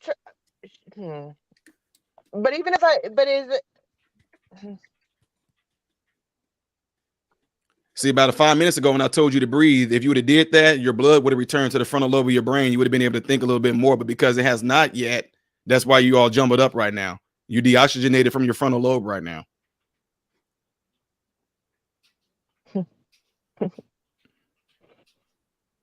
So the best thing that could have happened is you not went on any panels and tried to explain yourself and gave out no details. What you could have, if what you could have done is went on there and simply just said, I'm not going to talk about this. People can think what they want to, because people are going to make up things no matter what. And I'm leaving y'all with that. Take it how you want to. I did. No, you didn't. No, you did not. I've been listening for the past 30 minutes. No, ma'am. But I did it for ma'am, 3 days you're in, now. ma'am, you're in denial. I said I'm not doing any more panels, and I can't. I promised my family I wouldn't. And what did you do? You jumped on some panels. Because I saw my name come up, and I don't. And is this woman trustworthy? And I know I'm not supposed to do that. No, you don't know, because if you did, you wouldn't have did it. See, again, you just gave yourself away. So if anybody listen to this tape that want to use this against you, they're gonna sit there and say you confess that you knew you weren't supposed to, and yet you did it anyway. So how do we know that you really didn't record that by accident? How do we know that? See what I'm saying? All this stuff is gonna come back. Wait, let me. Maybe I shouldn't say that. There's a lot of stuff you shouldn't. I'm trying to help you out. Hey, Megan, if you got anything on this case that is valuable, go turn it into law enforcement. The best thing you could do right now is to shut this off. Just get off. Just seriously, the best thing you can do is go talk to law enforcement, give them whatever information you have. I don't care if they do anything with it or if they don't. That's up to them, whether it's going to provide actual evidence to the case or not. If you feel you have that, go turn it in. But the best thing for you to do right now is to shut the internet off. Yes. You don't need to prove that you're lying. You don't need to prove that you're this good girl or a bad girl or anything of that sort. That's exactly what I was getting to earlier. There's countless of people here, and there's other channels that have talked shit about me. I don't care. It's the internet. People are going to say everything they want. Appreciate that. And, you know, and I'm not, and this is not to throw nothing. This is not to say I'm not on here to try to promote myself or say nothing like this, but I had 81 million views worldwide because I'm the one that started the whole snowball about parents speaking out against a lot of stuff going on in these schools. I started that. I was the guy that went viral for speaking out against CRT, right? 81 million views worldwide. Do you know what that did? So that's what I'm trying to help you is that, see, 81 million views, you talking worldwide. All these news stations. I'm going Fox News. I'm on Newsmax, OAN. I'm doing all these things, right? You have all these people. But when I spoke that truth and said what happened in this school board meeting, it caused this snowball effect. Parents started speaking up anywhere. I'm still getting thousands of emails that come in right now to this day. I'm on my way to go do a TED talk, and Newsmax called me and said, pull over because Marilyn Garland put you on a list as being a domestic terrorist. Now, imagine you being in that position right there, and you've been told to pull off on the side of the road so you can do this news interview real quick because you're labeled a domestic terrorist, right? Guess what? I did the interview. After that, wait, whoa, time out. Wait, listen to me. I'm saying 81 million views worldwide, all the nations. So I got the black community all pissed off at me. I got other types of folks all pissed off at me. Do you really think that I gave a good goddamn gonna care about what anybody thought about me? Do you think that I went onto my YouTube channel and was like, no, y'all see, look, this what happened. All I was trying, I don't gotta explain to nobody. I said what I said, and that's it. That's 81 million views, being put on a domestic terrorist list, and I fire right back. No, I don't care what Mary Garland says or the Bush blah, blah, or Joe Biden administration. If you want to know what a domestic terror is, just look what happened during the summer of love when Black Lives Matter then was burning this. I spoke that. I left it at that. Now, people try to come to me and say, oh, man, you hear what they saying over there on that channel? No, I don't care what they saying over there. Oh, you should go and see. No, I don't want to see because I don't care. I'm not about to go and look. Because what's going to happen? You're going to feed into that stuff. All of a sudden, you're going to find yourself having crazy thoughts. All of a sudden, you'll know if somebody's outside your door, outside your window. You'll know why they looking at you. People can just be looking. Already. Right. But guess, and why? Why? I didn't, you see what I'm saying? See what I'm saying to you? I didn't get any death threats. You want to know why? Because I didn't try to go nowhere and try to keep on defending myself and prove to people why this and why that. I did not care. My mouth stayed shut. that stuff calmed down like in 2 weeks. But if I would have got down and kept going on people panels and people want to invite me to come here and go there, it would have kept that fire burning. You see what I'm saying? So earlier, again, I think inadvertently, and you probably not be trying to, but subconsciously, I feel like you are actually liking the attention that you're getting. And if you say you don't, No. Yes, you do, because you wouldn't be here. You wouldn't keep on trying to. I want help. I want help. No, you don't. You seem like you're wanting the attention. If you didn't want the attention, you wouldn't be here, because check this out. If you wanted help, you wouldn't be trying to get this from no people online. You will be at home looking up a phone number of somebody that can legitimately help you, a lawyer or something like that. You wouldn't be coming onto YouTube trying to get your answers from people. No. You keep saying okay, but no, there is no okay, but you're not getting it, sis. You have to just stop. You don't want to stop. Watch this. I like this dude. I've been dropping his link, guys. Like, I get what he's like. No, you don't. I do. Okay, I'm stopping. And that's what my daughter said too. I mean, my daughter, like, you want to keep going. Look, it's urgent. It's in you. You just want to get it. Look, you still trying. Yes, it is. Yes. Say this is the last panel you come on. I want to ask a question, and then. What is your message? If this is the last panel you're going to come on, what is your message? What do you want us all to know? You shouldn't say nothing. You should. What you should be telling us right now is goodbye and good night. It's hard, ain't it? It's hard. Both sat here if I can give you any point of advice, especially from someone who lives in this community, think not even twice, but like, no, probably not. But think like 10 times about what you're going to say. And if you did not hear it, if you did not see it directly, and if the person who told you this isn't your best friend who you would not doubt with, you know, a grain of sand, don't say anything. Like if I went and said, if I reported every single thing that I have heard about this case, living in this town, like I have seen firsthand how quickly things get distorted and how information gets distorted, even from one person to the next. It completely changes. It completely changes stories. It changes. It's just, if, like I said, if you don't see it yourself, and if it's not your best friend who you trust with your life, like just don't, because it's a telephone mess. You're not married or nothing, are you? Me? No. Megan. Yeah, Megan. No comment. Okay, the reason why I'm asking is because, I mean, again, and then I'm not saying this, and I hope you don't feel like this is being condescending, but again, subconsciously, you are liking the attention that this is giving you. See, you can get, I mean, I'm just calling it like it is. You might tell us with your mouth, no, I don't want, but yet at the same time, you're still sticking around to try to prove some point, which there's no point to be proven. And the only thing you're doing is digging yourself in a deeper hole, which most people in here have told you. And the fact that you still are here sticking around, you subconsciously is liking the attention. I think I could see where you could say that, but I didn't know that. Like, I don't think that. Like, the reason that's no, I don't want. No. If you didn't want it, you would be gone. It's that simple. What are the facts from this case that you have heard first? That you know are true. Don't talk. Not from here to the store. I'm just curious because, you know, it's like you can't even differentiate what has been heard fifth hand or what you have heard directly. Hold on, I gotta interrupt that for a second. The bottom line is, though, is that she doesn't have any information that either the cops don't have already or that's valuable. And I've been saying this from day one.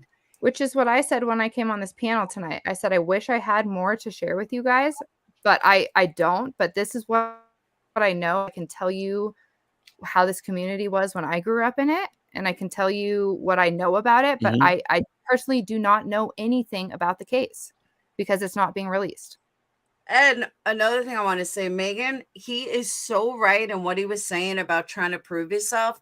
When I first started getting haters on YouTube, I thought that I needed to prove myself. And I fought with them left and right. And I would fight every fucking day trying to prove that they're wrong and I'm right. And then like a year ago, I'm like, why am I fighting with them? I don't need to prove myself. You either believe me or you don't. You either like me or you don't. and people still pull up stuff. Oh my God, you should see Laura things she said 3 years ago. Who cares? Mm-hmm. You either like me or you don't. I'm not going to sit here and prove or say what I had to say. I said what I said. You either accept it or you don't, and you move on. End of story.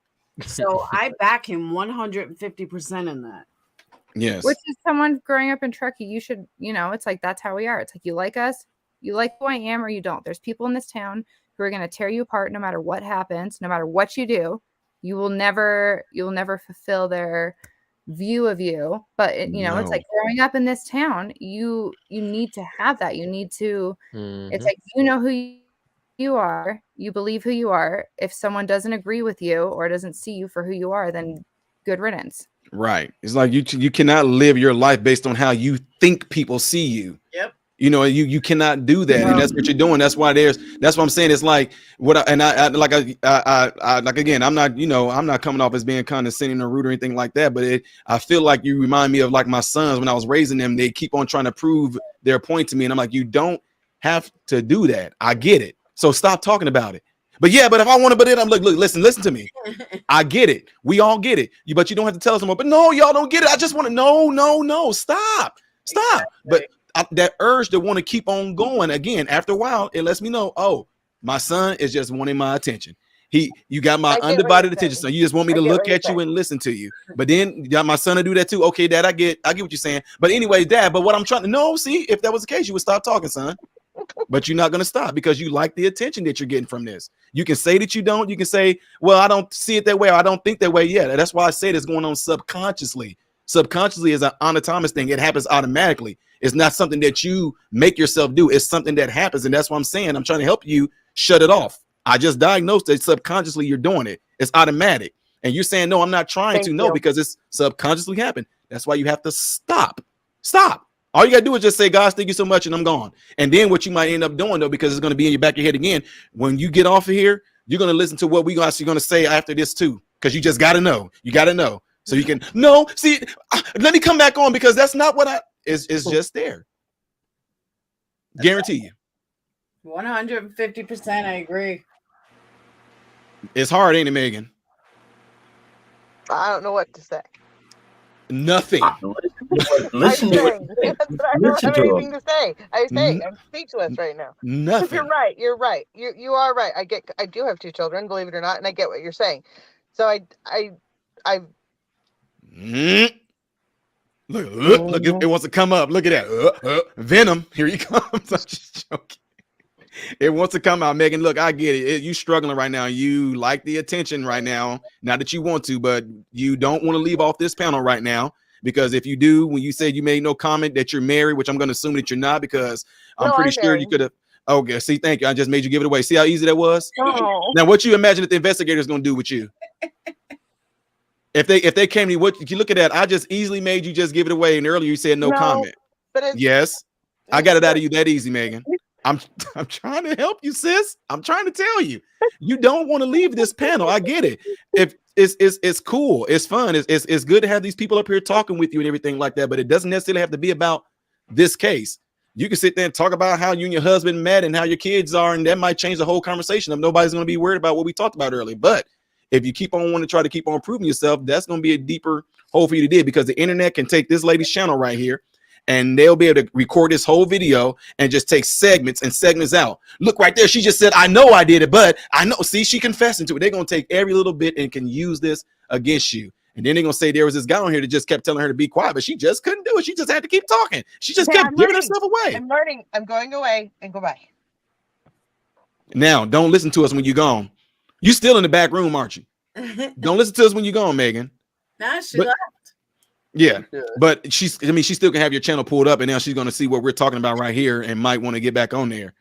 But man, no, look, I didn't mean, like I said, my subs are like, hey, you have to get over here and go check out what they're talking about over here. And this lady, trust me, but that's one of the things, man, is that something like this that happened at this serious type of, level, it can get completely blown out. I know, believe me, I know.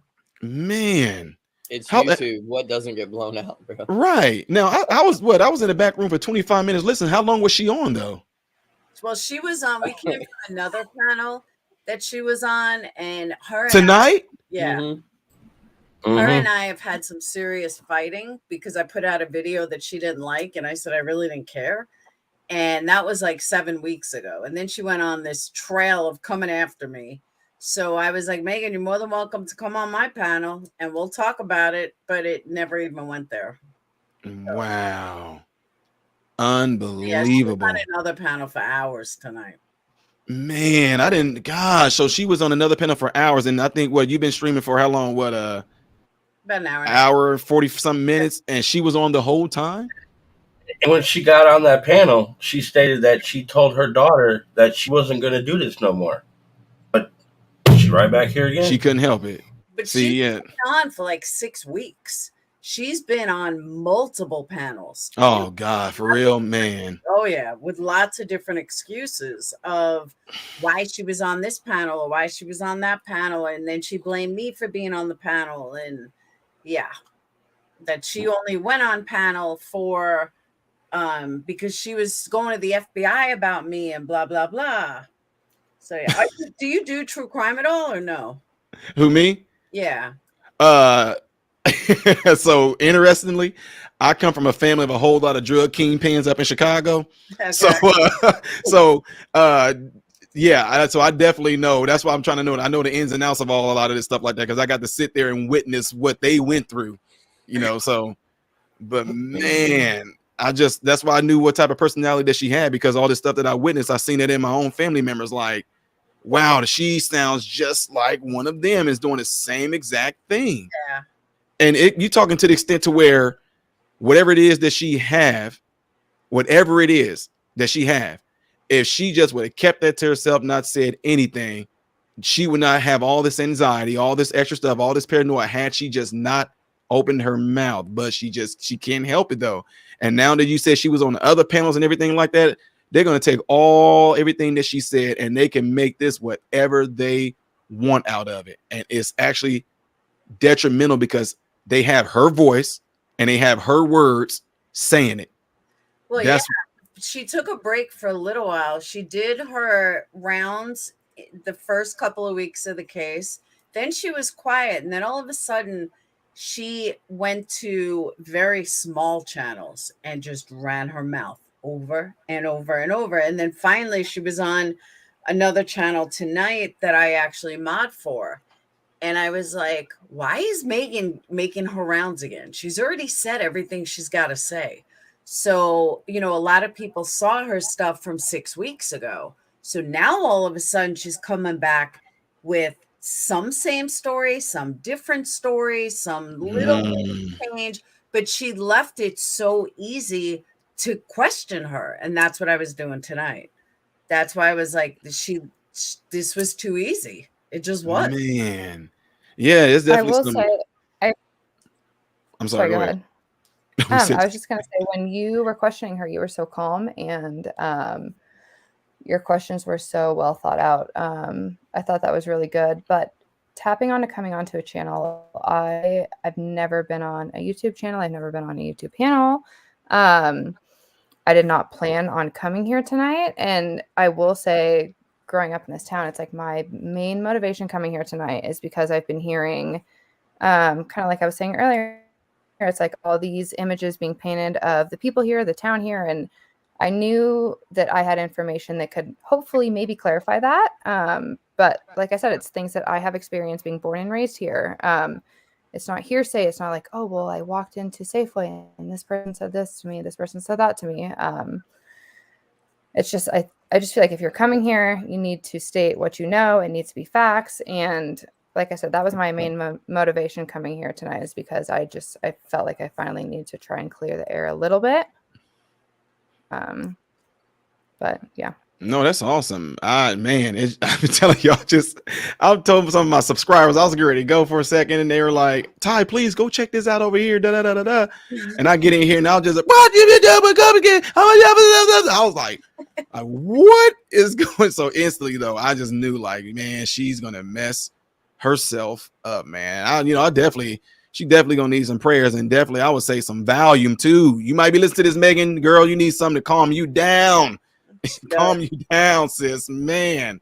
But hopefully nothing really comes of it. It could, you know, a lot of times we can conjure up thoughts in our head of how we think things are going to go and how we feel, you know, like she said, she's gotten these threats and everything like that. And it's like, you got death threats. Did you file anything with the police?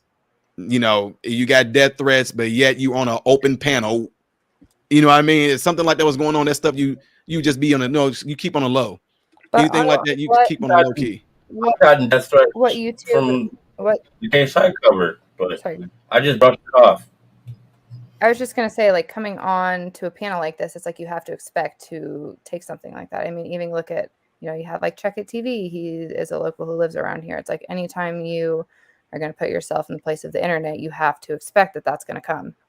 And people are going to assume things. People are going to say things that, you know, aren't true, are true, whatever. It's like you can't come on here with an expectation that people aren't going to accuse you of things. And see, but she got lucky tonight because everybody knows me. I hold nothing back. And I was being super, super nice to her. I was not going at her. I was not being mean to her. I really didn't ask her many questions. I was going to wait. So, yeah. So she actually got really lucky because I would have. So you was going to go in on her, huh? Every lie she told, I would go at her on in a very nice way. But yeah, so she actually got lucky. So it was a good thing. Well, that's good. That's real good. I mean, I think that no matter what, the fact that y'all was even trying to offer her some sound wisdom and advice and everything like that shows that y'all really do care for her and really want the best for her and all that. But after a while, I mean, I was getting to the point where I was going to say, you know what? She's one of the people that life is going to have to teach her because obviously she's not getting it. She's just not getting it. And honestly, I still don't think she does, even though I'm glad she got off. But I think that it might be a thing where if somebody else might be pulling something like this or talking about this, she might find her rounds of getting on there too. If she's not watching it right now, she's probably going to watch it tomorrow. Yeah. Or if somebody else might be talking, let's just say if there's a thing where somebody might be talking about this panel tomorrow, she going to jump on there and like, I was on there and I'm. But the thing is though, like, and I said this a while ago, she doesn't have any information. Like all these channels are questioning her. There's no information she has. And that's what I can't get through so many people's heads. Like she doesn't have anything to offer. And I understand that like 100%. Like I said, it's like if I came on your panel tonight and told you every single thing that I have heard someone say in this town, it's like it's going to come back and backfire on me. Yeah. You know, like I have one personal experience. Exactly. Like I have one experience that it could have been a viable tip. It could have not been. I have one of my best friends, which is what I was trying to tell Megan. It's like, unless you know this person so well that you would trust your life with them, it's like, you cannot go around saying everything that you hear. And, you know, especially being in this town, it's like things get so mixed up so quickly. But even at that point, even if they're your best friend of, 30 years and you've trusted them with your kids, like, I think the last place you need to be going is, oh, well, Timmy said this about Joe, and I'm going to go right here to this panel and say, look, this is what I know. This is what, no, that's the last thing you need to freaking be doing, man, especially on a high case like this, or any case that involves something like this. Like, things are definitely going to be misconstrued. Man, I mean, like, I'm talking to where, like, in Chicago, man, we got it. I'm pretty sure y'all all heard this before too. There's a legit street law in Chicago. Yep. We sit there and we see somebody get shot. You shut up. Police come down there. No, I ain't talking to y'all. No. No. I didn't know. They're knocking on your door. Hey, they said that the kids were out playing when somebody got shot. Well, I wasn't one of those kids, sir. Is that it? Okay, I'm gonna go back in the house and play. No. Even if you saw something, I get that, but we still had to the point to where we were not about to tell. Even to the extent to where even if we saw it, we didn't talk about it to nobody, even the ones that seen it. Yep. We didn't sit there and go, hey, bro, did you see that dude get shot? No, we didn't even do that. That's why I was trying to help out, because the thing is like, even like he just mentioned up there, the guy right here, like he just mentioned, even if it is I'm not telling my best friend either. My best friend might have a wife, and he gonna tell his wife. You know what I'm saying? So it's gonna be no. And it started off as a nice fluffy bunny, and all of a sudden, by the time it got to that 8th person, it's a wildebeest. Like, so it's like no. And but again, like the lady right here said, and then what you said also, what you said too is that, you know, she didn't have any information. So that's why no matter what I said, subconsciously, you are just wanting attention. Then you are just wanting the attention, no matter if it's negative or positive. You just like the fact that all these people are here and we're talking to you. You like that. And that's why I asked, were you married? Yeah, because I was gonna say, you know, no comment. Then she ended up glad now that she is married. Talk to your husband about this stuff, then see what he thinks. You nailed it on the head. And you know, I used to be a psychology major, and it's like you look into that, but it's like I wanted to say, it's like, take 3 seconds before you say something. What is your intention? Like, why are you saying this? What do you hope to get out of it? Is it something that you want the public to know, or is it something that you want response from? Right. It can just, and you know, you knew it was attention seeking because it always was okay. Yeah, no, but wait, because look, there's one time with my son, he was 3 years old, and you're like, what? Like, what? Like, wait, what? She started going into all kind of different other scenarios and different stories. And it's like, no, you're not really trying to get this taken care of. It's just like my sons and say the clout chasing. So, and I'm from New York, and that's one of the things about this case that Lord. New York City. And that's one of the things about this case that people didn't understand. Is I told people, I'm like, look, if that was my kid, I wouldn't say anything. I would tell my kids, keep your mouth shut. You know nothing, say nothing, see nothing. And everyone was like, oh, I'd bring my kid down to the police. Oh, hell no. I was like, not where I'm from. Sorry. Mm-mm. Keep your mouth Yeah, shut. but see, that's the difference from where everybody's from, though. Because when you're in a high city, you're not going to do that. Just because of city street rules. You're not going to. That's okay, exactly now if you're right. in a small town that doesn't have that, and this rarely happens like that, you're going to. It's just a strict difference. But there's also a big difference in that.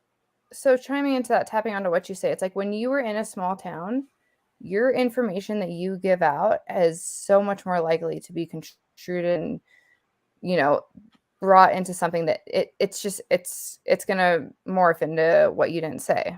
And I think that is probably a big concern in this town. It's like, if you say one thing, it's probably a concern that what you say is going to be completely morphed into a completely different statement. And, you know, I've seen it happen first-handedly here. And I do think that is probably a concern for people in this town. It's worried about speaking out, and it's worried about having their words twisted and being blamed for saying something that isn't what they said originally. And again, and then what messed the whole deal up is that, like Miss PURPLEX said, if she had something, for instance, okay, in the medical field, we do documentation and everything, right? We have to, like, after I see patients, we have to document, right? And whenever if there was to be something that came up, let's say a possible malpractice, we're trained that if they come and say, Ty, did you do such and such on this day? Okay, sir, so here, I can't answer that right now, but let me refer back to the note that I wrote on that day. That's what I'm going to show you. Well, so when you did it on that patient that day, did you press too hard? Okay, let me see what I did. And again, let me refer back to my note. I put right here that there was light art done to her, which means active release tension right there. That's what I did to her that day. So when you felt her skin, did her skin feel rough? Okay, I'm gonna refer back. I'm not about to tell you anything off the top of my head because I know what they're trying to do. So that's why I'm saying in her case, if she has something, you should shut your mouth and just, here, that's what I got. I'm walking off, I'm leaving.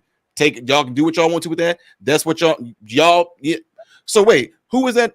Wait, no. You got the recording right there. That's all I'm saying. Listen to it right there, and that's it. Thank y'all. Bye. But all I was doing was trying to, and I didn't see. Shut up!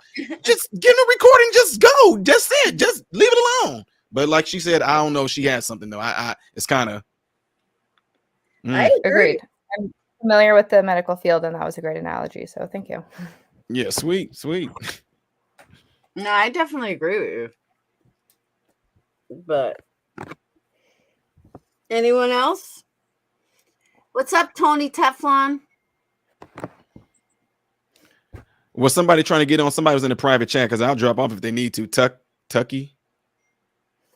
Can I say one thing? Truckee gal. Oh no, that's not. I'm sorry, Truckee gal. You're right here. I'm sorry. You're totally fine. And this is just kind of speaking to like the audience as a whole. I know like something that I've seen is a lot of people following this case. You have locals that are following it, but they're not really chiming in.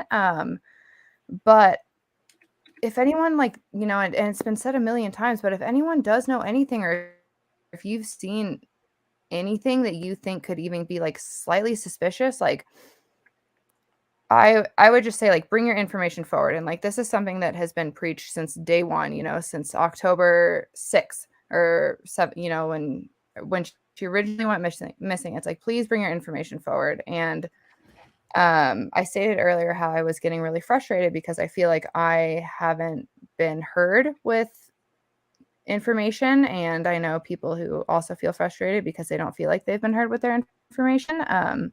But I would just like to say, it's, if you've seen anything, if you know something personally, not what you heard at the grocery store, not what you've heard from your friend, whatever. It's like, if you personally know something, like, please just keep coming forward more and more and more, because at this point we have no idea which direction law enforcement is going with this case. Mm-hmm. And I do think that, you know, at this point, it is up to the community. It is up to the people who do know things to continue to come forward and be persistent with that, to, you know, maybe steer the case in a direction that it's not going right now. Anyways, I just wanted to say that I really do think that's important. Right. Definitely do a I mean, it's always ways around, like you said, coming forth with the information, because one of the things that I know just from being in the streets is that if you do want to make a statement, the minute the police don't want to take your name, that just kills it. You're like, no, that's why sometimes it's like what we end up doing is you can write them a anonymous letter. You know what I mean? It's an anonymous letter. Just go drop it right off. Anonymous letter, whatever. If you want to type it up, print it off, anonymous letter. Hey, this is some information that came, blah, blah, blah, blah, blah. And they will just sit there and say, we got a tip that came. And you hear stuff like that all the time. Police got an anonymous tip, you know, but if you actually want to go down there yourself and say, hey, I think I might have a little bit of information, they're going to be like, okay, well, let's take a statement. So what's your name? Oh, no. You know, no. Well, Because I think that was one of the most frustrating things about this case, is because the way the tip line was set up, because I personally left a tip, and you call, and there were, you know, it's a small law enforcement here. You know, we don't have a ton of resources. It is a small town. So when you call to leave a tip, you automatically get pushed to a voicemail, and you leave your tip. You don't have to leave your name. You don't have to leave your number. It can be anonymous. It cannot be. But you know, it got to the point where I'm like, are all these tips even being listened to? Because they had over thousands of tips, you know?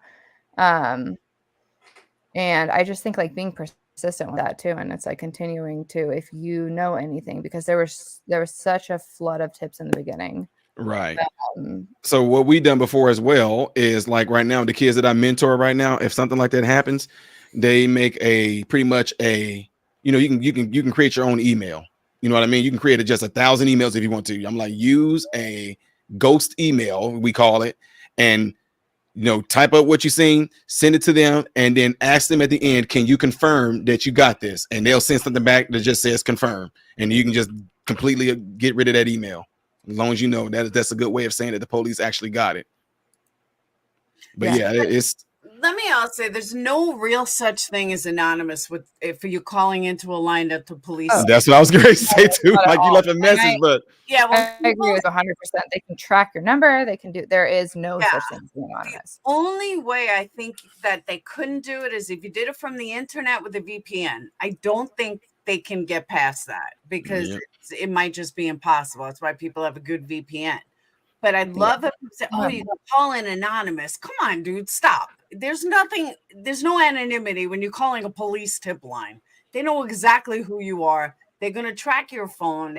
That's why they're going to ping it to a near cell phone tower. And that's what I was saying earlier about actually taking like a letter and, like, you know, going out to the police station, you know, like right now in today's world, I'm just being honest, today's world, you know, mask and everything. You got a mask on, you put your hoodie on, walk right past police car and put the dang on letter right on his dang on window and just walk on about your business and just leave the letter there, or just walk into the police station and said, I just want to drop this off right there. Thank you. Have a good day. Leave, walk off. Yeah. Remember payphones? Those were what are those? Those don't exist anymore. You could, like, dial people's house numbers anonymously from them. Yeah, if you called in, you had to find a payphone. Yeah, it shows you how old I am. Yeah, I remember them though. I mean, I do too. we used them a lot in Chi-Town. Put a quarter in those bad boys and hope that nobody put nothing sticky or disgusting on it. The yellow pages. And we had the phone booth with the big old giant yellow book in it, like you holding it like this. And that's right. And you actually had to go to the library to do a report for school. Oh my God, I had the typewriter. Yep. Had the printer. That reminds me. I was watching Dahmer with my daughter, and she's like asking me all kinds of How old is your questions. daughter? Wait. She's 17. Oh, okay. But she was like, when he puts the videotape in the VCR, she's like, "What is that?" I was like, "It's a videotape." And then she asked me questions like, "Why didn't he use his cell phone when he got away?" Like, in 1991, nothing is like it is now. I had a cell phone in 91. I had one of those. Yeah, but not everybody did. No. You had a cell phone in 91? I did. My dad was one of the first people to get a cell phone. Your cell phone looked like this. In his car. It was bigger than that. It came in a bag. It was in a big bag. Had the big old antenna on the back of it. It was crazy. It was like a purse. You actually carried it around. It was a brick.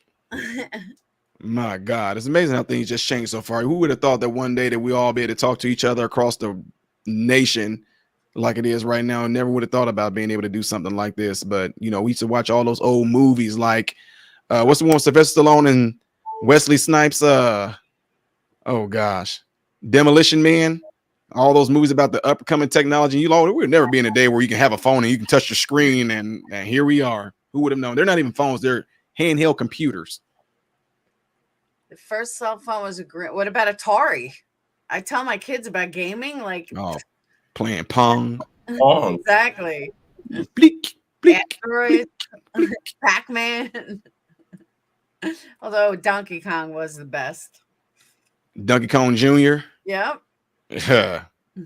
Now imagine how stuff has advanced right now to where I'm glad I was a part of that generation though. Like I was part of the generation where we started off on the computers where you only could play like Oregon Trail, and it was like it was a black screen, but the words and everything was like that green color. Then it was a floppy disk you put in there. My wife still has floppy disks. She's like, she keeping them for memorabilia, I guess. I said it might be worth something. You never know. A floppy disk, so it's amazing though. But oh, that's right. Party lines. Forgot about that. Oh gosh. That was like the first internet, first communication was party lines till you realize everyone just wanted to get laid. Better yet, and even just how we even started using internet. Remember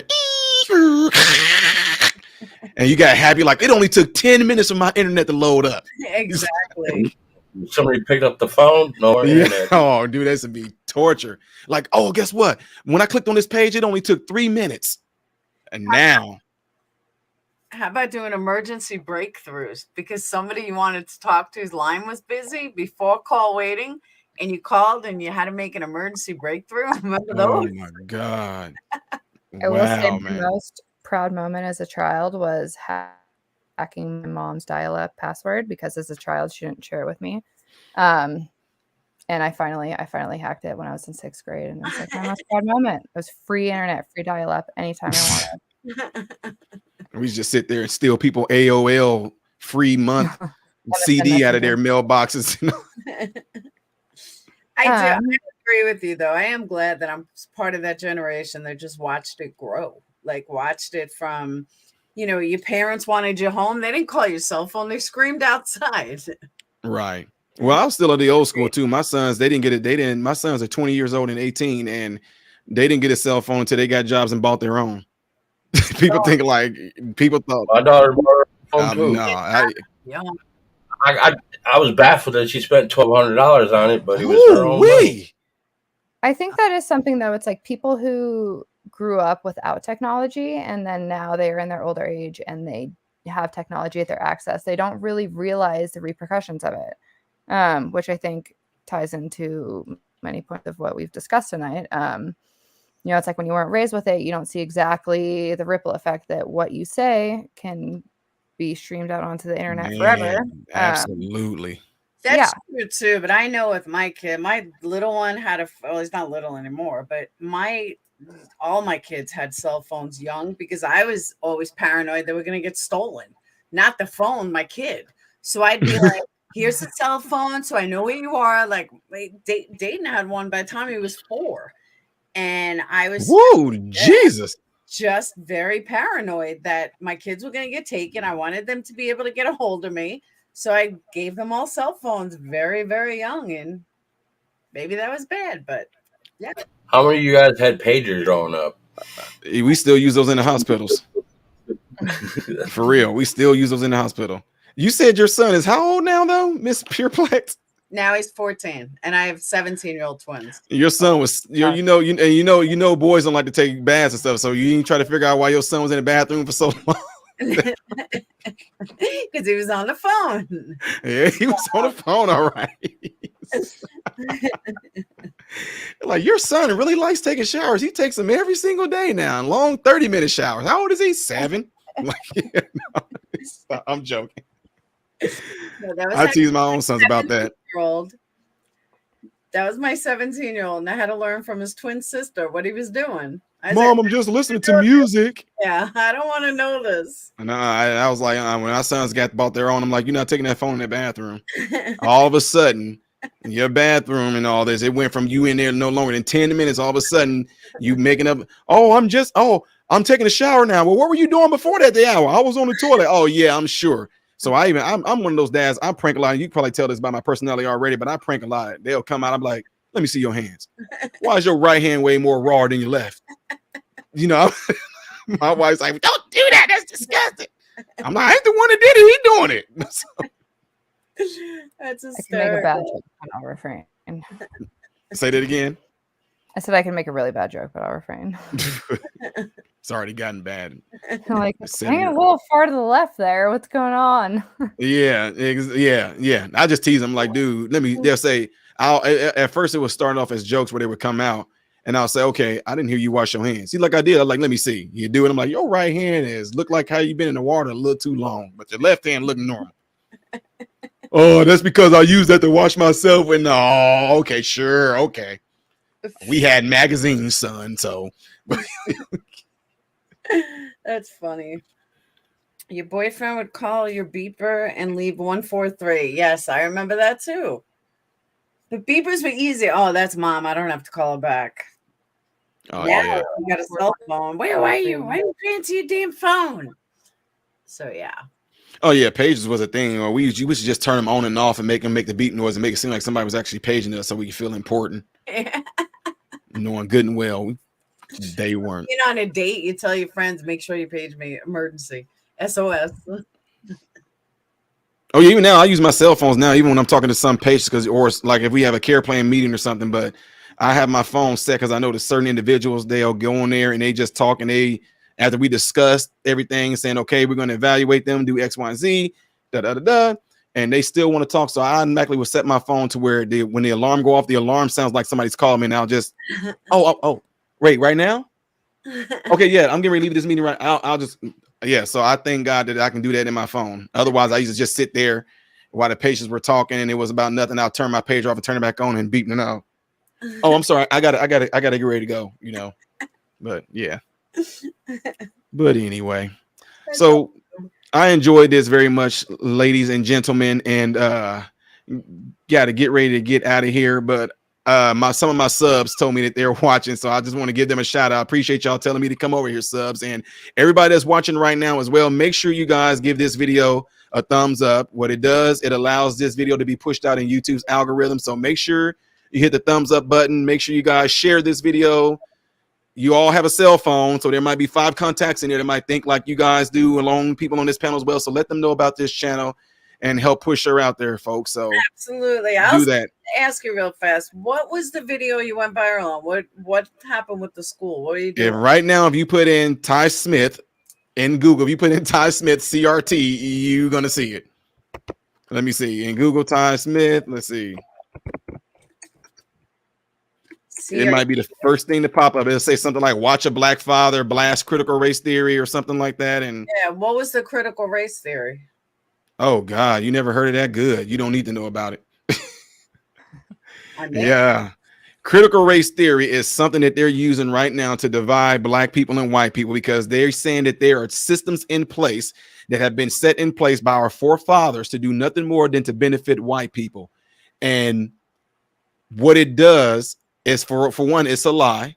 It's a theory, and that's what it theorizes, that all systems, be it in schools, be it in the world, be it in jobs, no matter where you talk about it, no matter where you put it, those things are only there for white people and white people only. And that's the reason why black people can't get ahead. So that ends up making it to where you guys who are white, you're evil, you're born with your forefathers' blood flowing through you, which makes you all racist.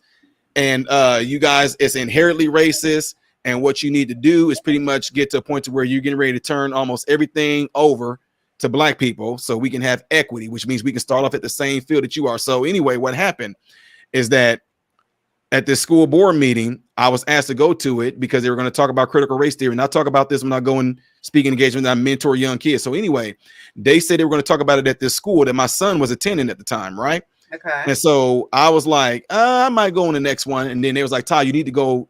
We went to the other one. Ty, just come there and, you talk about this stuff. So can you just come there and hear it? So when I got there, all these people, God, it was so cringe. All these people were standing up, and what they were discussing is why black people are disenfranchised and can't get ahead and downtrodden, et cetera, et cetera. So all these different white people were getting up and they were, it's our fault.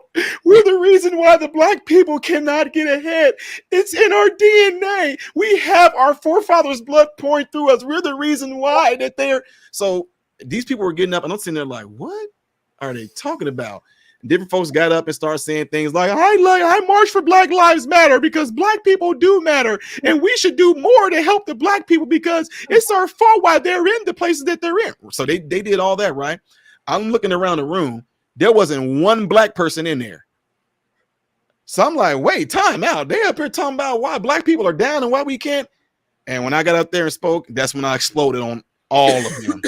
Like, I pretty much was letting them know, like, have you lost your mind? I have 2 degrees medical field, and I'm directing over folks that look just like all y'all white people in this room. And you telling me that one of y'all kept me from doing this? So I went into this whole thing saying like how, I came out of the hood. I came out of the ghetto on the streets. I came from a no parent home. I went to school because it was my choice to go, but we didn't have to.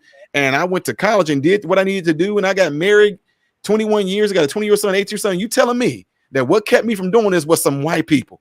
Where are they at? What white person? Where's this systemic racist thing y'all talking about? Because that definitely didn't keep me from doing what I'm doing. So where's it at? So right. So check this out. When I did that, it was crickets in that room. That's all you heard. So I'm like, okay. And after all these certain individuals that got up, because I'm just being real, I'm not trying to hate on anybody. If you got kids that look like what I'm getting ready to describe, I'm not hating on them. I'm talking about the ones in my town. So all these white snow cone color hair social justice warrior kids, they were some of the main ones getting up there. And we have to. So afterwards, I said, hey, I got this thing I do in the city area where I go and talk to you little kids that come from single parent homes between the ages of 13 all the way to 20. I talk to them all the time. I mentor them. I help them get into college. Would y'all like to come with me and talk with them? And how many of you think actually want to come and do that? Not one. So all these folks getting up talking about how it's our fault. We need to do more. Not one of them wanted to come to the dang old community center where the kids were to help out. Just straight virtue signaling. So after that, it blew up. And next thing I know, I'm getting calls from every news station you can think of to do interviews. And most of them I said yes to. So if you look on there, you'll see I'm on Fox News and Newsmax and OAN and RT News and Japanese News. And I just interviewed anybody that actually wanted to talk with me. I don't care who they were. I didn't know who Alex Jones was. I interviewed about a young Tucker. I didn't know who Tucker Carlson was. I didn't know who Laura Ingalls was. I don't watch TV, so I didn't care. I didn't know. But everybody else was like, dude, you don't know who Laura, you don't know who Tucker. I'm like, I don't know. He just asked me if I would do an interview with him, and I said, okay, yeah. So one thing that ended up happening is there was how they had Donald Trump saying how the news is fake, whatever. Yeah. Now he was talking about CNN. So let me pause a second right there. I was invited to the White House and I got to meet Donald Trump. I got to sit down and talk with Donald Trump for like 45 minutes about certain stuff, right? So I'm leave it at that. Now, what happened is that you heard him. He'll get on there. Fake news. You're fake news. You're fake news. You know, he does that, right? And so what ended up happening is that I got a call from CNN. Legit. Got a call from CNN. We want you. Hey, this is producer for CNN. We would love for you to do an interview with Don Lemon. You know, I'm like, so I'm asking some of my friends, hey, who is Don Lemon? Oh, that's that black dude on CNN. I was like, well, they want me to do an interview. Yeah. Oh, dude, you should go on there, dude, because you're gonna crush Don Lemon, dude. You're gonna. I'm like, okay, you know. So I called a guy with the producers and say, okay, so how is this supposed to go? You know, I already done interviews with Fox News and Newsmax and everything else. So how do y'all want me to set my camera up? Blah blah blah. They said we're gonna send you a transcript. This is the first news station to do this. All the other news stations, hey, you ready to go, Ty? Yeah. So Ty, what do you think? They sent me a transcript showing me the question that Don Lemon was going to ask me, and then how I'm supposed to answer. Wow. I was like, oh no. I said, what? And they was like, no, look, just think about this. We get 30 million views within a week, so this will bring more people to your channel. Wait a minute, y'all. So he's gonna ask me this, and I'm supposed to say that? No, y'all crazy. Donald Trump was right about y'all. No. And they kept on trying to say, but the views, I don't care about no views. Y'all want me to be on it? Y'all lost your mind, and it was ridiculous. Wow. Like it was things on there saying like, "Are you an expert on CRT?" And I'm supposed to say no. Well, what gives you the right to talk about CRT? I just thought it was the right thing to say. Y'all, man, come on, man. Y'all crazy. And so I called them out. I was like, CNN, they legit are. With me, they're fake. They were fake. Wow. You know, so. But that's why I was trying to help that lady with, because I said, now that this, you know, you talking 81 million views worldwide, and then, you know, you got people coming out throwing hate at you, and you don't, and in the video, if you guys end up seeing it, you're going to hear me say things like, I've been married for 21 years. I got 2 sons, blah, blah, blah. After I did that, I actually went on, I don't know if y'all know who Candace Owens is. I went on her show. And I went on her show and everything, and we're real acquainted now. But everything that I said about CRT, the news, they ended up twisting it. They ended up taking what I was. They said, I am a paid actor out of Montana, and I was placed there by the Republican Party, and I'm Candace Owens' brother. That's wow. Yeah. I'm not married, and I do not have any children. So what did I do with that? Okay. Wow. People like, Ty, do you have a response? No. See what I'm saying? And that's what I was trying to help her with. I don't have to explain to people, these crazy folks that don't know anything about me, that I'm married. I don't have to explain to them that I got 2 sons. I don't have to explain to them that I'm not a part of this. I'm not a paid actor I'm not stupid enough. I just said, okay. So you're just going to let them? Yeah, they can. So, but they all say that you're not married. Okay. But I know I'm married. So why? Okay. See, they don't want that. You had people news. Hey, so yeah, we would like to talk to you about, you know, so yeah, the stuff you did with the school board meetings. We like to talk to you about, you know, not that, but are you? Am I what? Am I married? Okay, y'all. No, this is okay. Thank y'all. Goodbye. I'm not stupid. Then no, I don't have to prove to nobody this stuff like that. People that see me and where I live, people see this stuff every day. They see me all the time, and they were even just like, wow, we didn't, you know, you hear about this stuff on the news and all that, but it's amazing what they tried to do with you. You know, it's amazing. And I'm like I said, I don't care. And when I went to go do my TED talk, and I got that call saying that I got put on the domestic terrorist list, I'm like, dude, I didn't do nothing wrong. So you think I'm about to care? I'm not scared of these fear tactics. You know, I'm not scared of that. So with ties to FBI, I don't care. They want me to be scared. And what they want that for is because if you can become scared, then they can control you. But I can't be controlled.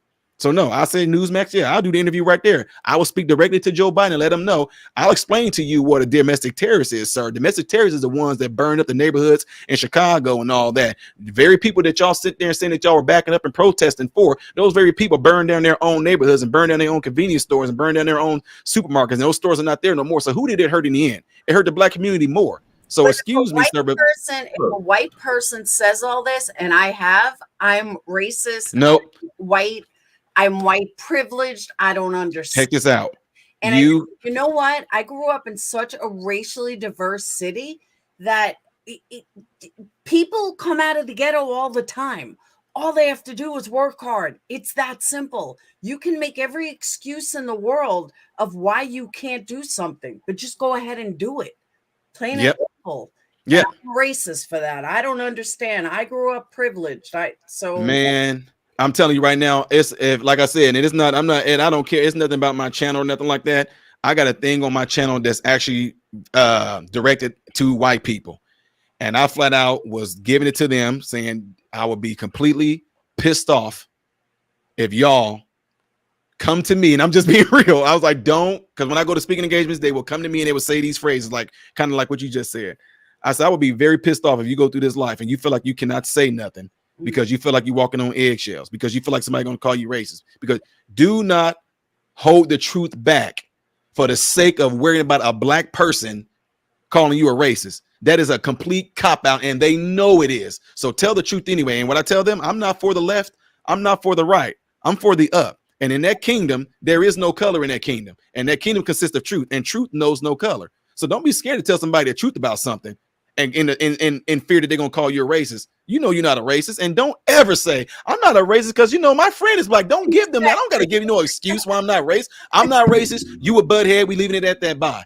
And I had some t-shirts that sold out that said, I'm not racist. I just don't like you. You know what I'm saying? Right. So don't give them none of that stuff, man. You don't have to sit there and explain to nobody why you're not racist. And you can always speak the truth and give your opinion on someone. Don't worry about what the heck is white privilege? What the heck is what do you mean white privilege? What do you mean that you got white, now you guys have white guilt? You know what I'm saying? It's like, what the heck is that? I personally don't, but a lot of people do.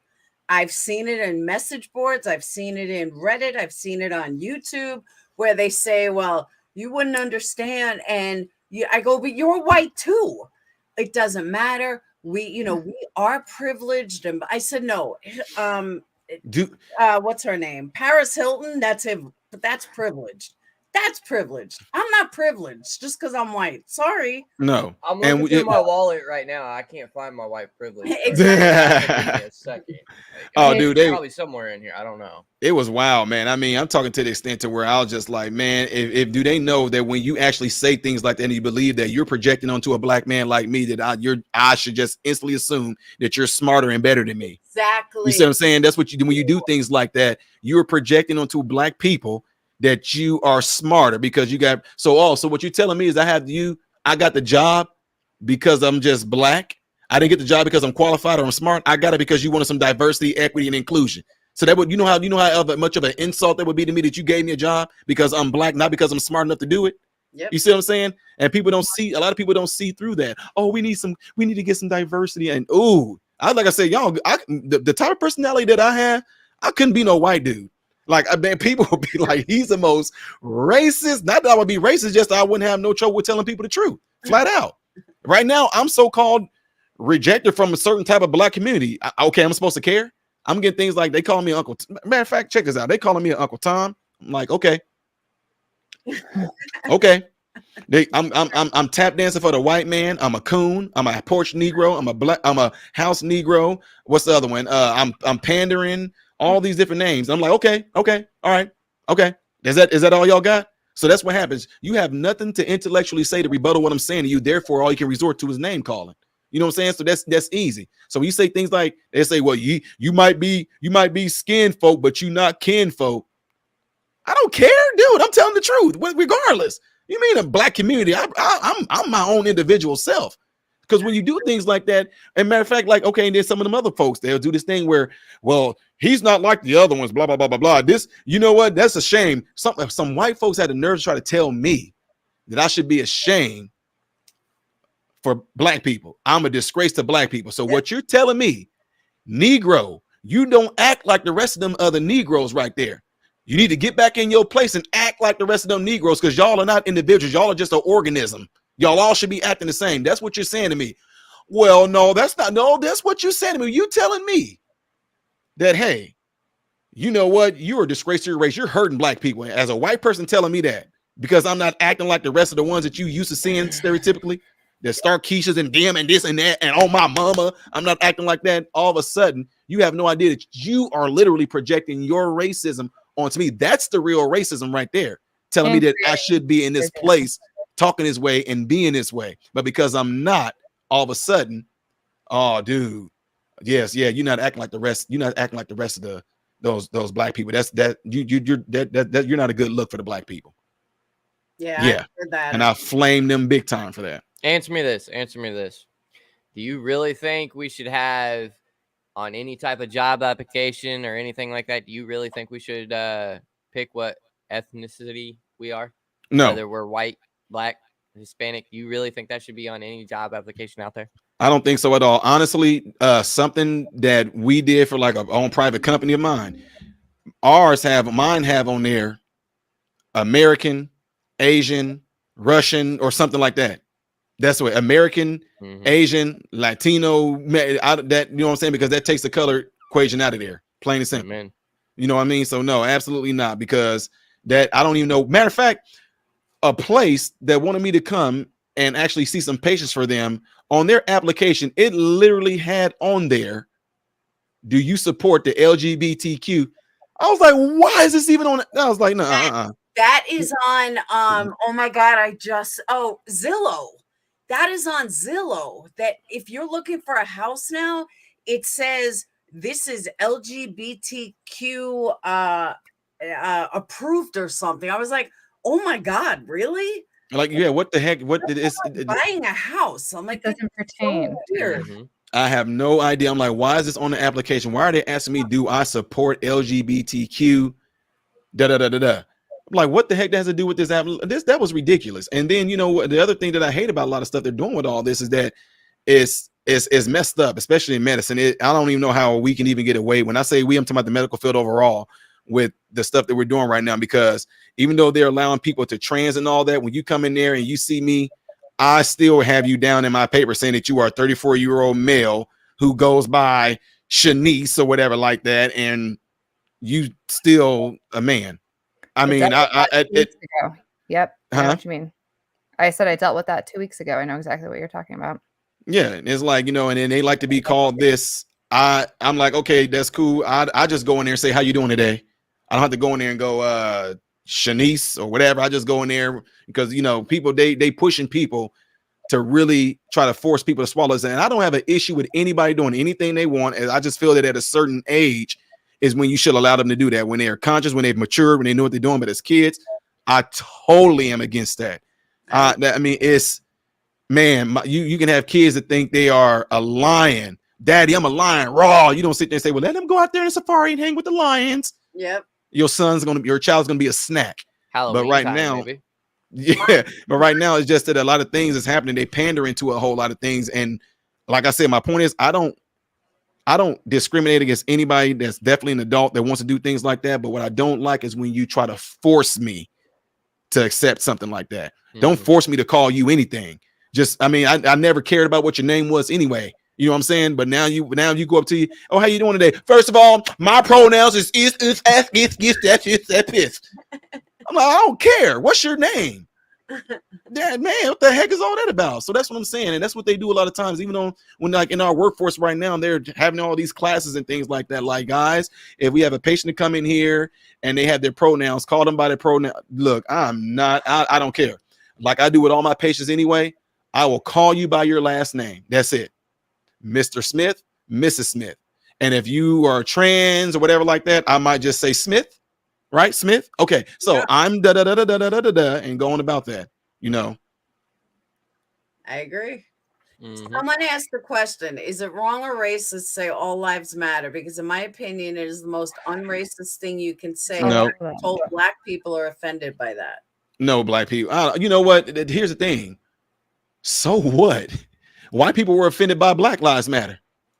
So we don't care about white people being offended by Black Lives Matter, right? We didn't know black people cared about that. Why? Because here's the thing. There's this thing that goes on psychologically. There can be something that can be done negatively, but if it has a positive feedback loop and it has praises for it, it won't be perceived as being wrong. So for example, a lot of kids that I've dealt with before that were molested, the kids didn't feel like nothing was done wrong because they were being praised for it. They were being rewarded for it. You know, whoever was doing the molesting might have gave them some candy, might have gave them a sucker, might have bought them a video game. And if the kid does not know that what's happening to them is wrong and they're being praised for it, they actually will start to look forward to the uncle or the older male friend of your dad, or the older, it can be women. Women do it too. Whatever. It can be the babysitter. But if you're being praised for doing something that's actually wrong, then you don't feel that what happened to you was wrong. And that's why a lot of people that's been molested and touched on, they actually end up repeating it, right? It's just like good habits. If you taught to brush your teeth at an early age and you get praised for it, you find yourself as a dog. I still brush my teeth 2 times a day, like my mom always taught me. So these people will end up, once that gets implanted in them, that urge, that routine, it gets in them, and then they find themselves almost getting ready to do the same exact thing. So that's what they're doing to a lot of kids right now, and that's what they're actually doing to. What I'm just saying, y'all, white people. I said this openly, and I didn't care about catching hell for it. I don't catch hell because it doesn't bother me. I said, boy, white people, y'all, woof.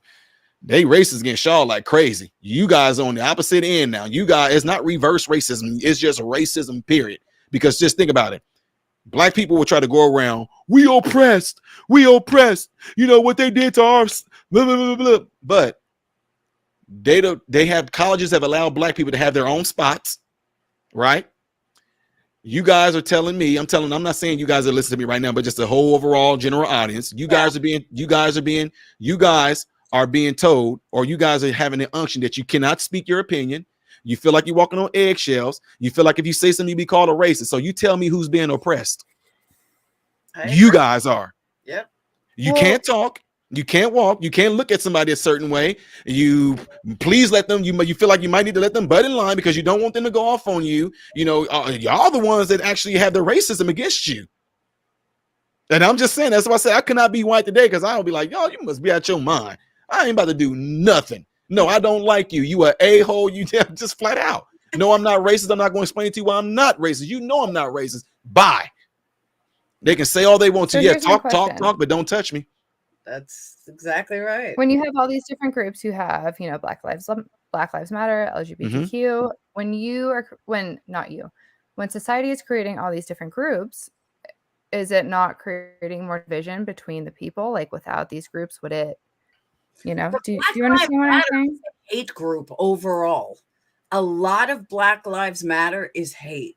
I get what they stand for, and I agree with what they stand for with the family of cops. I do get it, but they are a hate group. Oh, absolutely. Right.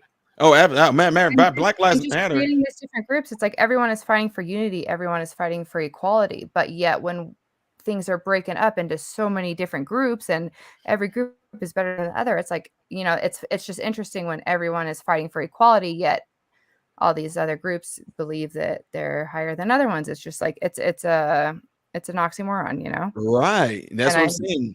It's absolutely is. So that's why I'm saying, like, when you talk about supremacy and everything, what race right now is pushing themselves to try to be bigger and better than everybody else? It's the black race right now.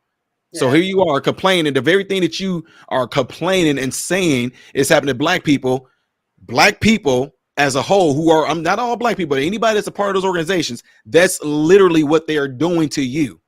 They're saying we are oppressed while they are oppressing y'all. They're saying we want equality while they're making it feel like we should have these positions, we should have representation in this, and y'all should let us in, to the extent where places like Coca-Cola and all that actually got y'all watching videos where you need to know how to talk to a black person. That is the most, I mean, I cannot be white. There is no freaking way. No way. But no, what I say is this. When you say division, and when I go and speak to folks, I wouldn't say that we are divided, because we're not. Because obviously I'm talking in here, you got a lot of people over in your chat and all these folks are agreeing. We're not divided. The way I use this is this analogy. Me and my wife, we're married. We're united.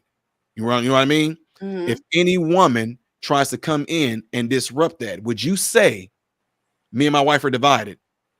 You wouldn't say that, because me and my wife are still together. What you would say is that that woman is trying to break up that unity. So that's what you see going on right now. The reason why they're creating all this is because of the fact that we are united, and they want to break up that division. Because in the real world, white people, black people, we all on the same page. But on this internet, they make it seem like it's going on everywhere. The internet will have you thinking that.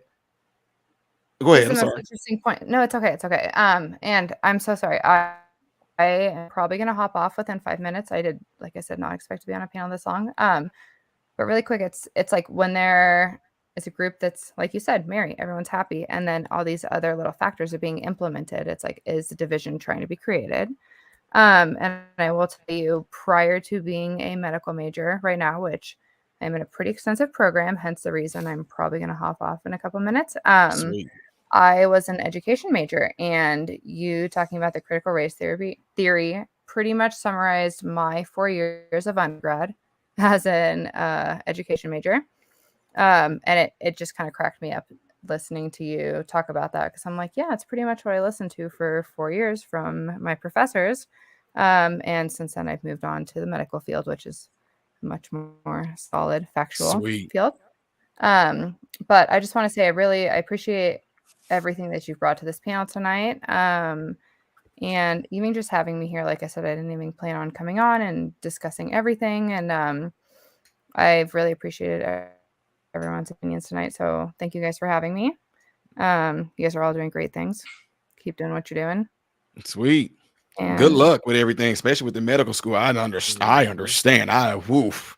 And it's accelerated. Not even Ooh, just so program, 7 some weeks or more. What was that? I said, is it like past 7 weeks or? Oh, it's 2 years, and we did. Oh, one of those. I got you.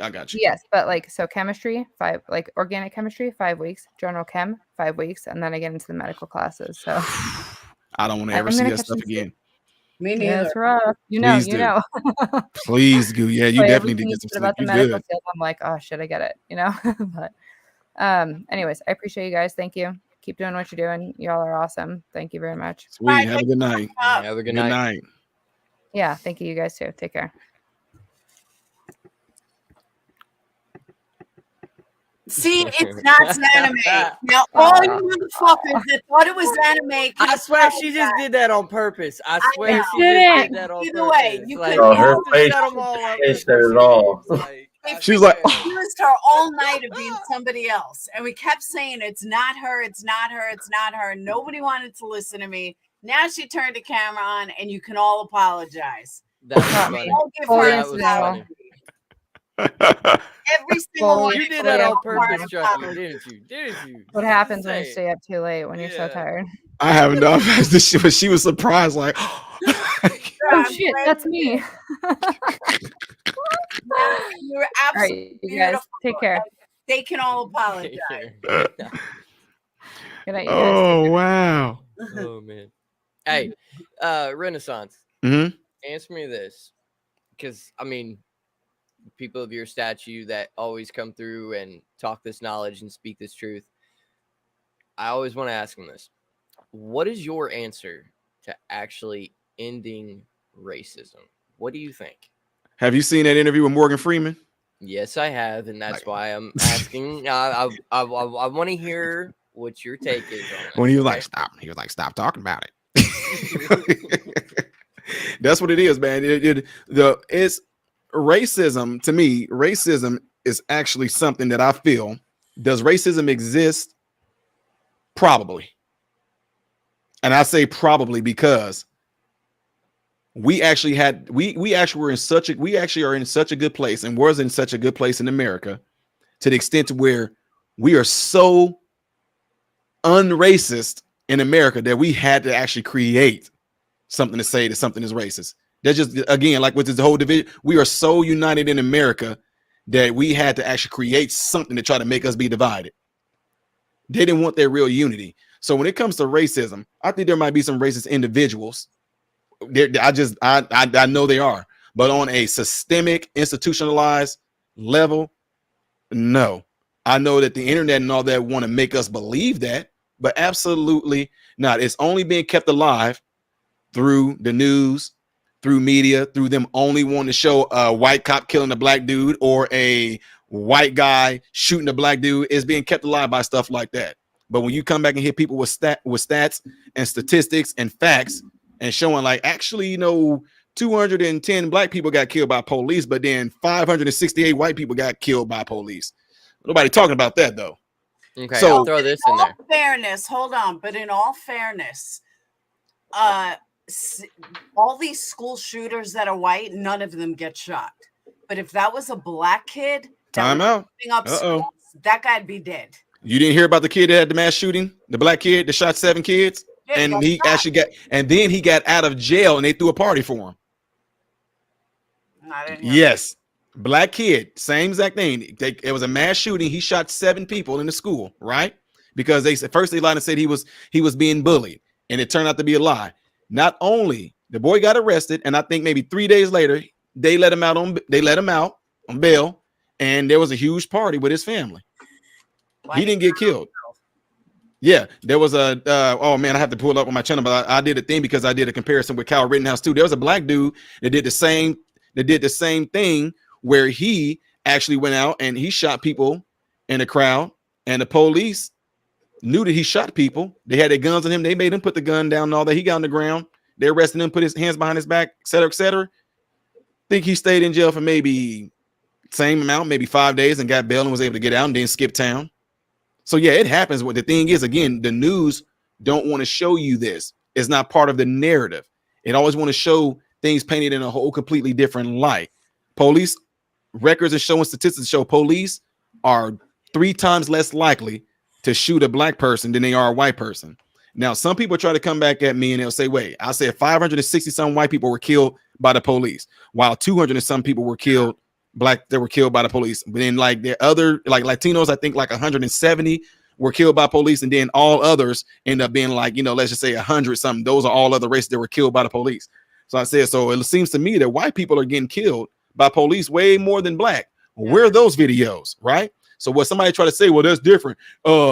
It's black people only make up 13% of the population, so of course it's gonna be more white people. But yet the reason why more black people are being killed, because that small number of population of black people are committing over 50% of the crimes. Yeah. Over 13% of the population that's black are committing over 50% of the crimes in America. That's crazy. So of course it's gonna be a whole lot of more black people being shot by police, you know. And you know, you guys all know about George Floyd, right? Yeah. Do y'all know who Tony Tempa is? No. Dude, George Floyd, y'all all know how he got killed, which a lot of us chimed in on that, which I believe George Floyd died as a result of the fentanyl and all that stuff in his system. Have y'all seen the whole video with George Floyd? The whole video when he was in the back of the seat and he was doing all that. So when you on fentanyl and you freaking out like that, your heart rate go up, but the stuff that's in fentanyl along with the other stuff that he took, one increases your heart rate, the other medication tries to slow your heart rate down. He's sitting there hyperventilating and everything. He asked them to take him out of the car. They put him on the ground. Everybody know about Chauvin having his, you know, his knee on his neck. They didn't want to ask no people like me that will sit there and tell them there's no way that they killed George Floyd because you have 2 arteries and veins going up both sides of your neck. So even if somebody put pressure right here, oxygen can still get to your brain on the other side of your neck. So that couldn't have killed him. What people didn't pay attention to is the cop that was on George Floyd back. Every time George Floyd exhaled, lungs collapse. If weight is on you and you cannot actually inhale to make your lungs expand, you're going to suffocate. Nobody cared about that part. Everybody was just focused on what looked bad, which was dude being on his neck. Okay. So anyway, George Floyd died as a result of all that stuff together. And I would say definitely not the knee being on the neck, because like I said, the other side still can get oxygen to the brain. Now, there's a guy named Tony Tempa. Same exact thing. When George Floyd died, George Floyd had, I think, a white cop. There was a black cop, there was an Asian cop, and I think another white cop. This guy named Tony Tempa, he died. There was a white cop, there was a black cop, there was an Asian cop, and I think 2 other white cops. This dude called the police on himself because he said he was off his medication. He said, I need some help. I'm not taking my medicine now. I don't know what's going on. They showed up there. Of course, he started kind of getting a little, oh no. He was like, you guys are going to kill me. No. They end up getting him, putting his hands behind his back. They put him on the ground. They had their knees on his back, and he had his knees up there on the backside of his neck/shoulder area, just like George Floyd. It's all on video. This man's sitting here taking his last breaths, and because he was a little mentally challenged because he was off his medication, the police officers then were making fun of him while he was taking his last breath. He was like, get off me. And they was like, get off of me. Oh my God, you're going to do this. They were literally doing this on camera, right? You sat there and watched this man on camera taking his last breaths. The paramedics came. They picked him up, put him in there. The paramedic on camera said, he's dead. And they're like, what? He's like, this man is dead. They started doing CPR on him. You want to know why that story didn't get out? Because he was white? Absolutely. He was a white guy. Same exact thing. And they made fun of him while he was dying. Taking it. You can go in there and look it up right now, guys, on YouTube. Tony Tempa. It's on camera. When he died, the police lied to this man's mom and told them, oh, you know, he wasn't on his medication, and we went there to help him out. I think he was on some drugs. He freaked out. The mom buried her son. I think she didn't find out till almost a year later when the video came out that they killed her son, and she got to watch it. But oh, see, We didn't care about that. Nobody cared about that because it was a white guy. He didn't fit the narrative, you know. And like I said, the only difference between those two, George Floyd was black, this guy was white, but they had the same exact representation of cops that was there. Don't fit the narrative. They didn't show you all that. They don't want you to see that because then it'll put it all on equal playing field. You know what I mean? It's not just white, no cops out there trying to kill black people and after black people. They just don't want to show it to you because it doesn't fit the narrative. If you guys are dying at over half the rate that we are by being killed by police, surely there got to be videos out there of that. Surely. I agree. Answer me this. There's another question for you. It's kind of difficult. Now, so I can word it correctly here and get this out. Prisons, institutions of that nature, with the racism that is involved in there, how do you think we could correct that with punishment for people who are breaking the law, but yet not enabling them to go in there and be clicked up and come out racist? Because you know how groups are in there. Mm-hmm. Why is that? Why do you stick to your race? Why do you do those things? Well, that's going to come down to tribalism. I mean, when you get into a prison system, if you need to get linked up with some group because you're going to probably need some shape, form, or fashion of protection, and the thing you're going to gravitate, But why? It's natural because you don't want to die for one. So, well, I'm saying, how would we end that? How would we end that so that we don't, like, if someone does commit a crime and they get sent to prison, we don't have that. They're actually doing their time and, you know, paying for what they did and, you know, rehabilitating. How do you correct that? Because as of right now, because as of right now, people are going in, they may not be racist, but there's going to be a part of them that comes out and is because of what they have to go through in there. So how do we fix that? How do we end that? That'll be a thing where you have to decondition them. Like when they come out and have to come back into the real world, that'll be something they have to be deconditioned from. Have you seen a movie called like American History X? Yeah. That is an awesome movie right there. And that is so telling. Yeah, you might go in there and you might, like you say, you join a certain clique of people or whatever like that. And if they do project that onto you and you end up buying into that ideology, you can come out and perceive that everything else around you is in fact like it was in prison. So that's something they would have to absolutely be deconditioned from. But at the same time, I'm just going to be real. When it comes to individuals going to prison, if they get out, they were a criminal, right? You get out of prison. I don't care if you're racist or not. I'm going to respond to you as a criminal, whether you black or white. You know what I'm trying to say? In my mind, I don't care if you're racist. Fool, you a criminal. You know what I'm saying? Not trying to be mean or rude. And one of the other things I got too is that when people talk about, like, look at the prison, look who they mostly fill with. White people. I don't know why people think that most prisons are filled with black people. There's no way that 13% of the population is going to be the fullest in prisons, because it's not. And folks try to hit me with, if it wasn't so racist, then why, if a white dude rape a girl, they give him, 5 to 7 years, but if a black dude rape a girl, they giving him 20 years. It's like, why ain't nobody focused on the fact that they raped somebody? You see what I'm saying? I don't go for none of that nonsense. What do you mean? Who are you to say how many years you get for raping somebody? But we had that happen too, because like, as you can tell, I do a lot of work in this stuff that we're talking about tonight, is that it doesn't matter if a white guy rape a girl, black guy rape a girl, the white guy gets less time. In medicine, we have to know what happened. Okay, when the white dude raped the girl, he just held her hands down, whatever like that. He raped her. Now, when we look at the case with the black guy, the girl is missing teeth. She got 3 broken ribs. She got she has a fractured pubic bone. That the people don't see that though. People don't hear those details. All they know is that a black dude raped the girl. He got 20. White dude raped the girl. He got 5. 2 different variables right there, But this is what they don't want us to do. They don't want us to critically think through things like that. They just want us to look at this and go, see, that's crazy. Look what they doing to us. They got, we got this. This shows how systemically racist it is. Dude, nobody should be raping nobody, period. What y'all talking about? If anything, I would kill both of them. You see what I'm saying? I agree with that. But you got to admit, there is a portion of that does come out and affect our society. Because you got to admit, people are joining up with Aryan Brotherhood.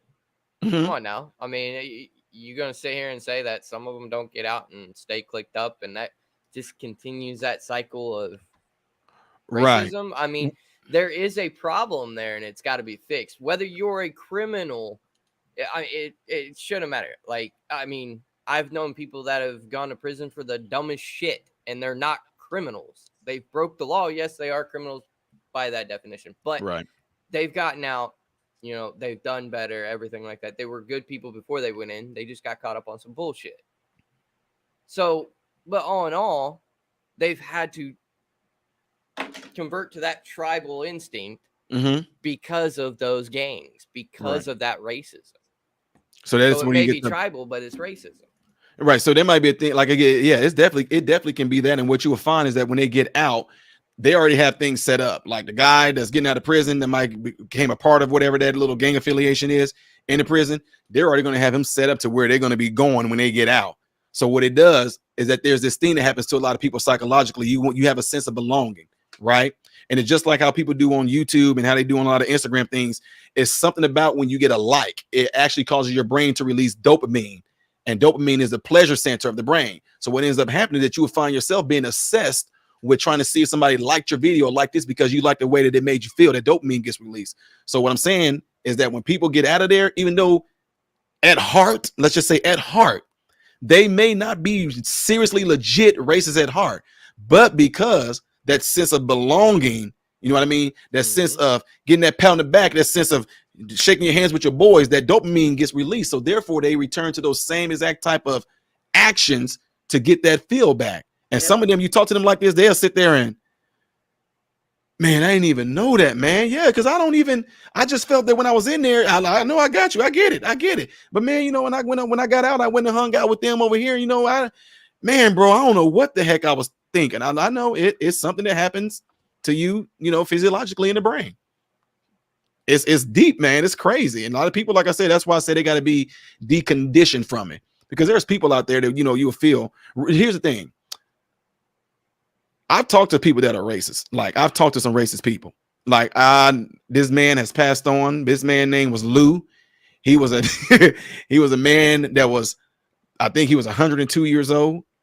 Lou, I'm the director. I'll go in there, and what I usually do, I'll introduce myself to people that were working under me that were white. He come into the area. I'm in my office area, and I just sometimes come out to stretch my legs and look around and see what's going on with patients.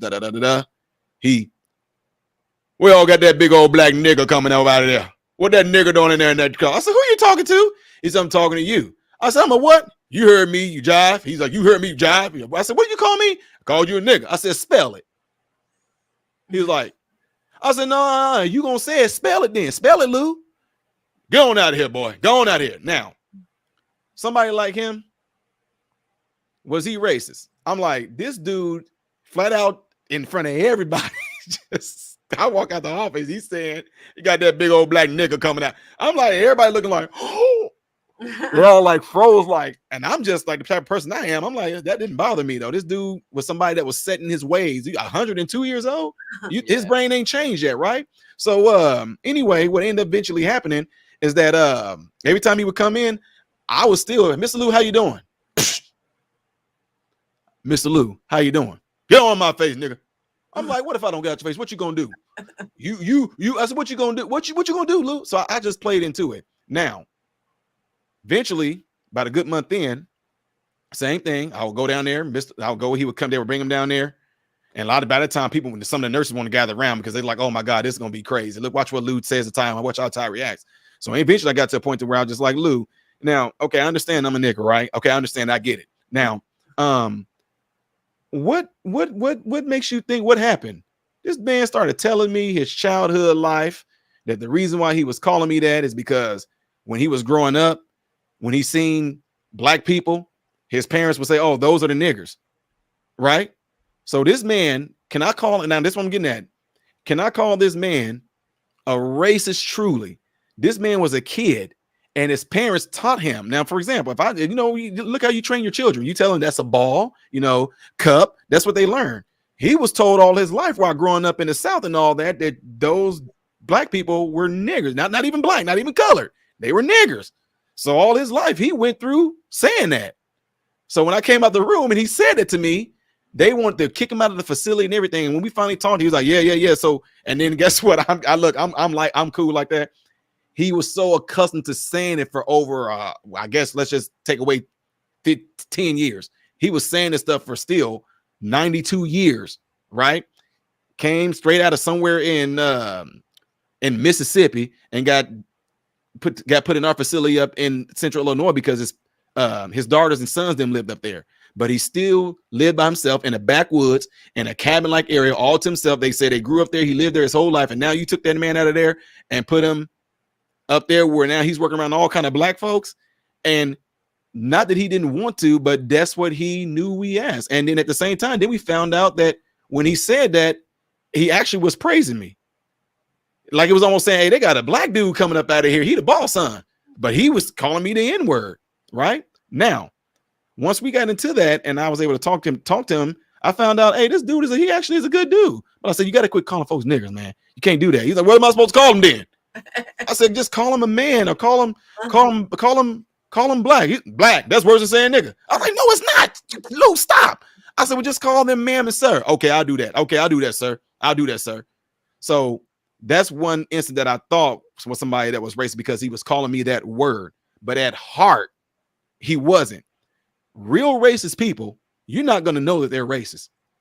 Not by words. You're going to know that they're racist by their deed, by what they do, by how they act. Not by somebody saying it out loud or anything like that. Vice versa. Black people the same way. You're not going to know that black people don't like white people until you see stupid stuff like what you see. We just being honest. What you see on the internet. A lot of these young black kids going around and specifically targeting white people and playing a knockout game. That's right there. That's racism like that. It goes both ways. I don't care what nobody ever tell y'all when they say things like black people can't be racist. Yes, they can. They can have the same hatred. Like right now, they want segregation is being pushed. Don't want y'all to say nothing. Y'all can't say nothing. Y'all be on the egg. All that stuff right there is racism being projected onto y'all. You guys are the ones that are oppressed. Now, I don't know how anybody feel, and I'm not a part of no party affiliation or anything like that. I'm just letting it be out there. But I mentioned earlier that I got invited to the White House, right? And you guys know who Donald Trump's press secretary was? No. Don't remember. Okay, so when I got invited there, I got this from him. Got the hat from him. Mm-hmm. That's her signature on there. That's Kaylee McEnany. We spoke on the same stage. Y'all heard of like who D'Souza is, or even Ted Cruz and all of them? Yeah. Hold on for a second.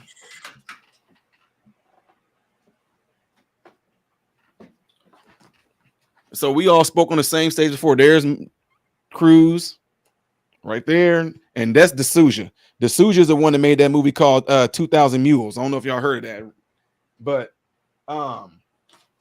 all of that right there, all because I was willing to go and just to talk to them. I kid you guys not. Donald Trump, flat out, behind closed doors. If y'all thought Donald Trump was like not likable, like out in the open, a lot of people didn't like Trump because how he was. Behind closed doors, Donald Trump is straight gangster. I'm telling you, we cannot take our phones in there. We cannot take anything to film Donald Trump. Talk straight, blunt to us. He was like, oh, see, this is what's going to happen, guys. Those mother effers are going to do this. They're going to destroy your communities. And he just went in, right? Donald Trump flat out said this, and this is October of 2020. Donald Trump said, I want to let you guys know that black people, you guys are about to be in a position like you never had in the history of America. We're sitting here like, what?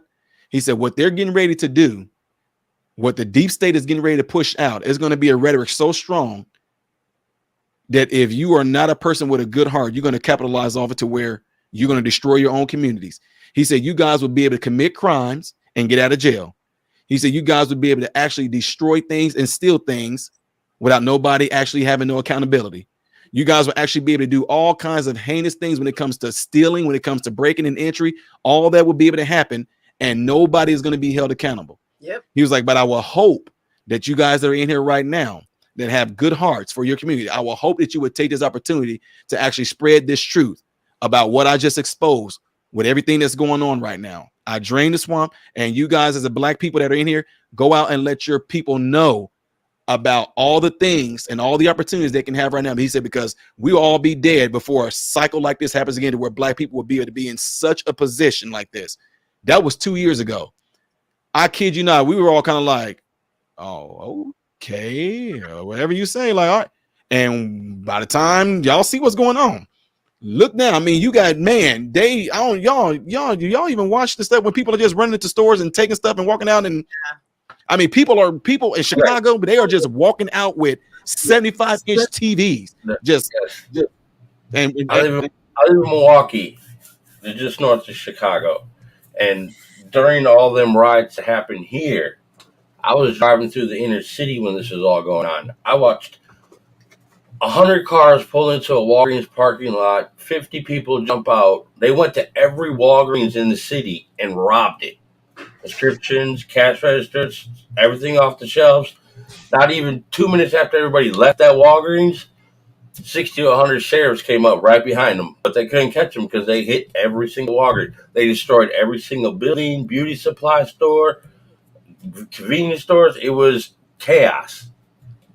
Bro, I mean, look, and it's being encouraged, man, by no arrest happening, by no one being held accountable. Like Trump said, that is encouraging that behavior, and that's why people get pissed off at me when I throw it at them, and I do not care. It's black people that's doing it.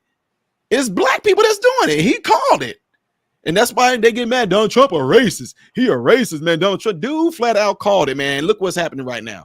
They even had that one person that was one of the Black Lives Matter chapter. She's on camera confessing to a crime. The reason why we breaking into stores and taking stuff we don't care about, we taking stuff because this is our reparations. She sat there and confessed to a crime. Did she get arrested? No. While they're sitting there interviewing her, people still walking to the stores with boxes of purses and shoes and stuff like that, and nothing's happening. And it's still going on in Chicago right now. Walk into any store and just walk out with stuff. Same thing with New York. My brother, I was saying this earlier, my brother actually retired after 23 years from NYPD because he said they had no power anymore. It just wasn't worth it. No. He said people could do whatever they want now, and it's ridiculous. Yes. Even in Chicago right now, I don't know if any of you guys in here are even in Illinois, but in Illinois, January 1st, 2023, we are going to have something to come into place called the Safety Act, right? And check this out. With this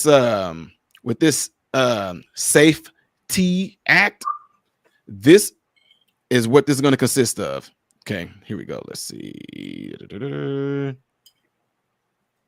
Give me 1 second to find this.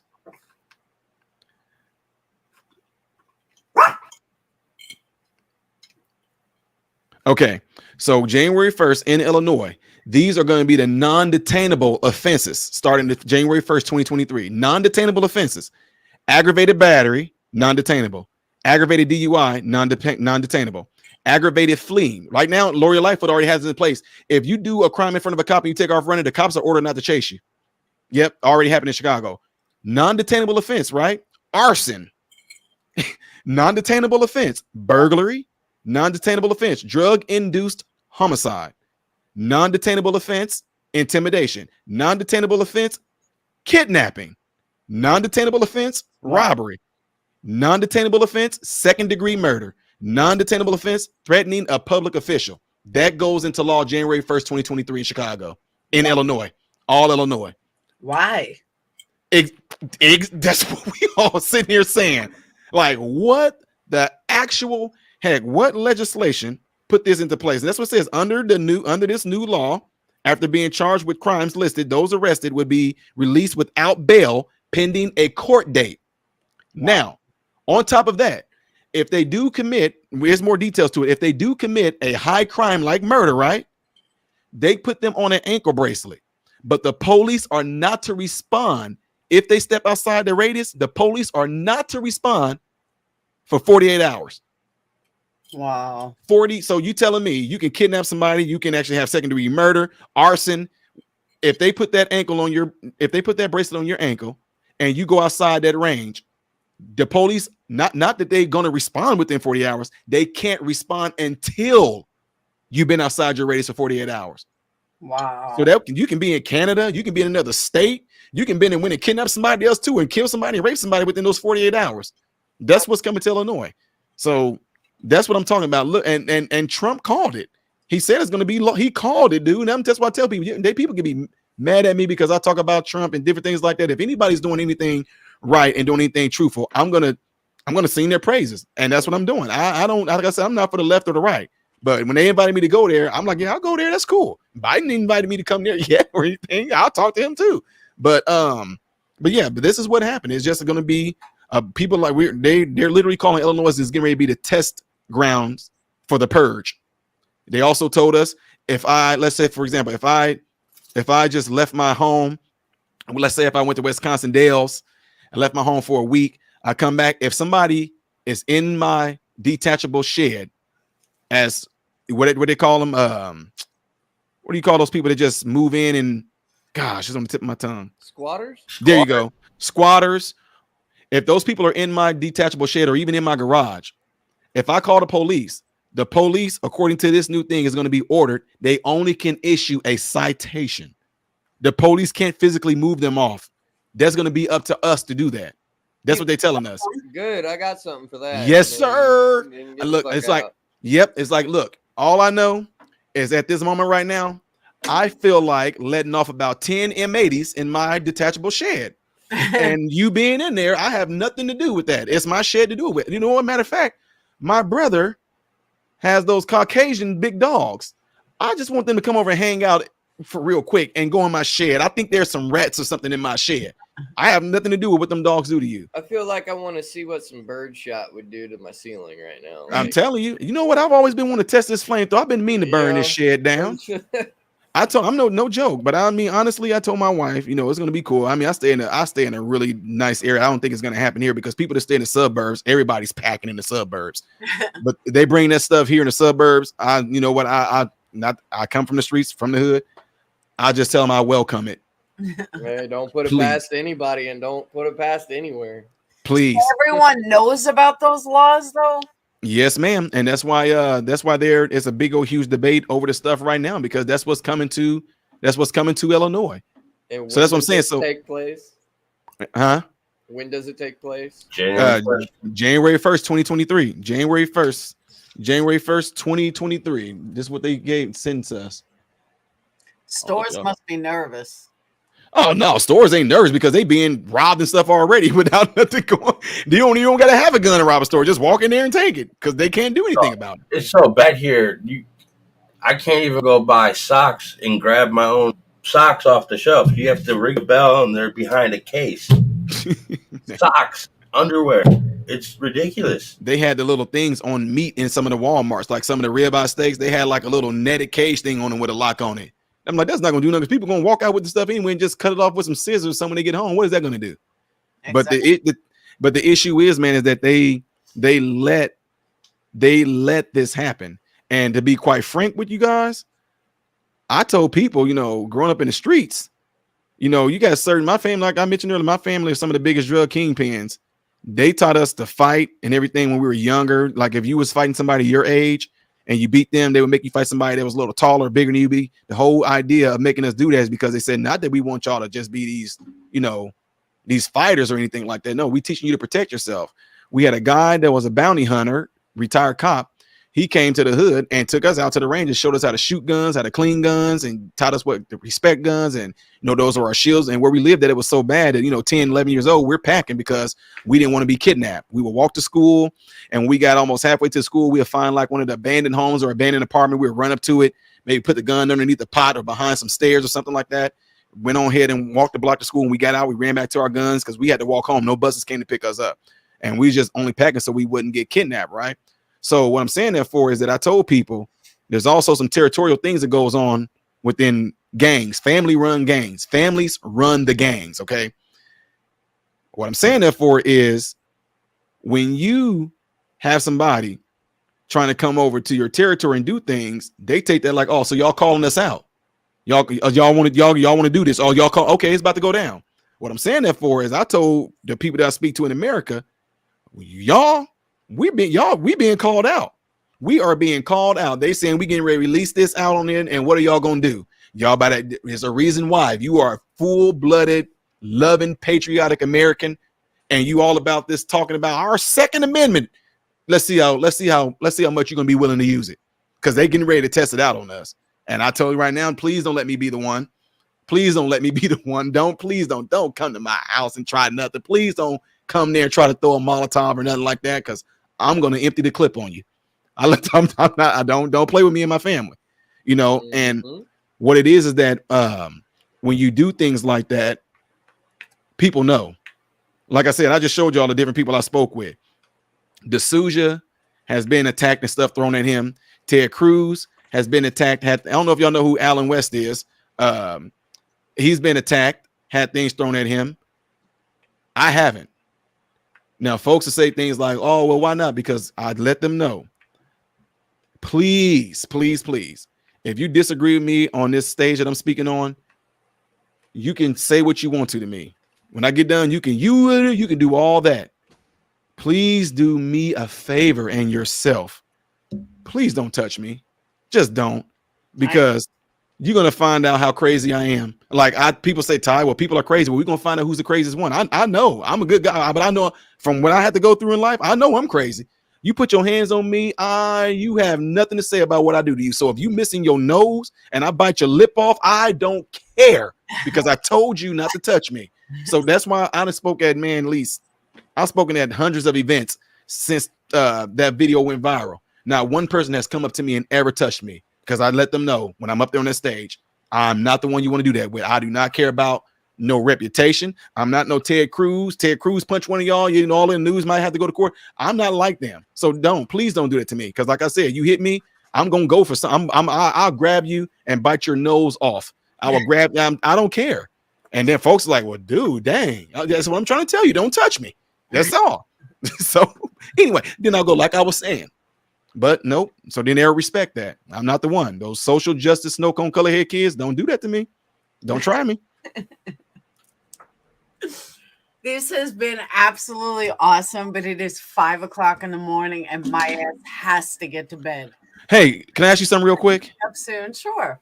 Wait a minute. Let me see. I'm trying to see your I don't know what your sub count is. 20 something. Okay, you are monetizing, right? Yeah. Okay. Do you have YouTube Studio pulled up? I can. Do you know how to get into Studio? Yeah. Okay. Reason why I tell you this, because it's something I tell a lot of people that's actually you may not notice. If you do, great, but I just want to let you know this, especially if you plan on streaming again. Okay. Are you able to pull up another tab with YouTube? Yeah, I got it open. You actually are in Studio? Yeah, I'm in Studio. Do you see the little dollar sign up there? Which dollar sign? Oh, okay. Check this out. Okay. On your YouTube channel, you know that little camera part right there that says create? Oh, that's on a cell phone. I'm on a computer. Yeah, you're on a computer, right? Yeah. Okay, so in your computer, do you see your icon in the top right corner? Yeah. Now, next to that, it should be like a camera looking thing with a plus sign in it.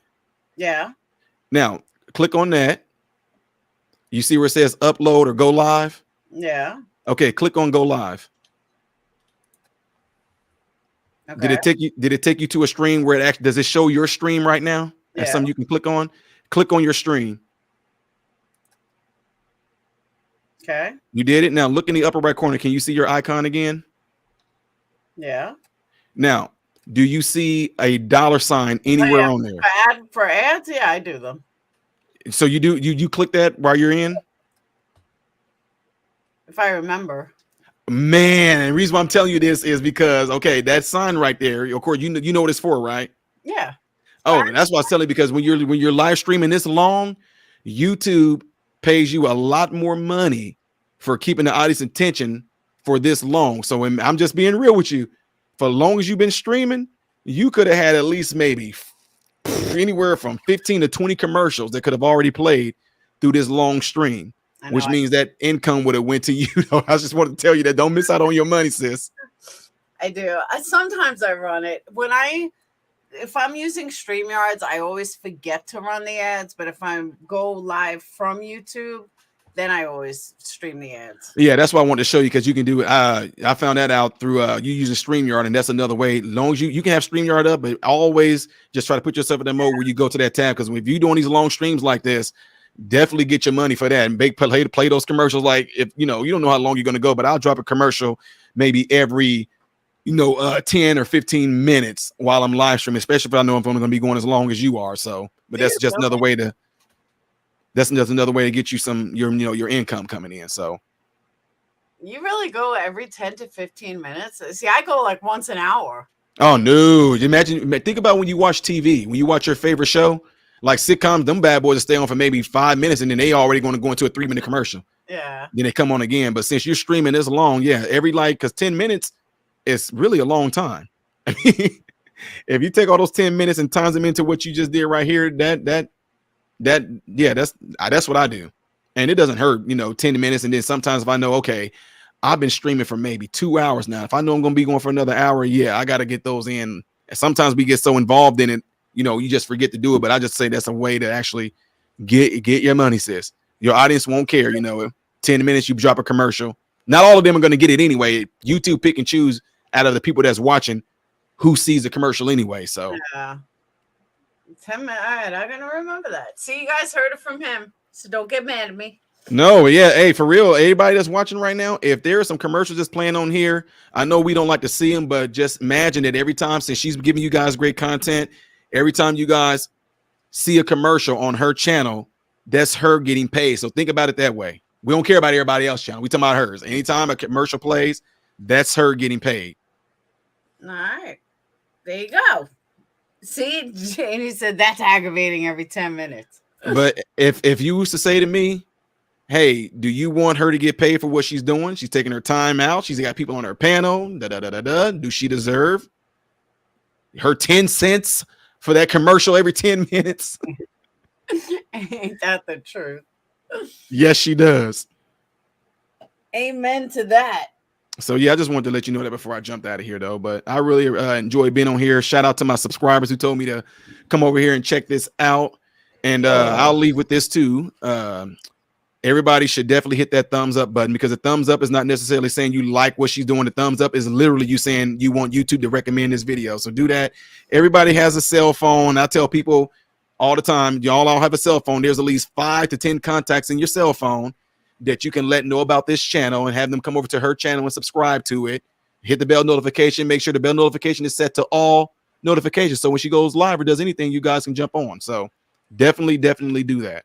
I got a great PR guy here. Yeah, I was gonna say he's a great hype man for it. Yeah. Getting the groove of doing that yourself, though, because I do it. When are you going live? I don't have a set time when I go live. What happens is that, like Fox News or Newsmax, what they'll do, they'll send me something and say, hey, this is what's going on right now. We can't talk about it in depth like you can on your channel, and I'll just randomly just pop up and go live. All right. So I don't have set times though, but yeah. If the bell notification is set to all, then whenever I do anything, then most people should know that I'm going live though. So All right. Yep. But other than that, appreciate you all and hope you guys all have a very good morning. You too. Thank you. All right. God bless. All right.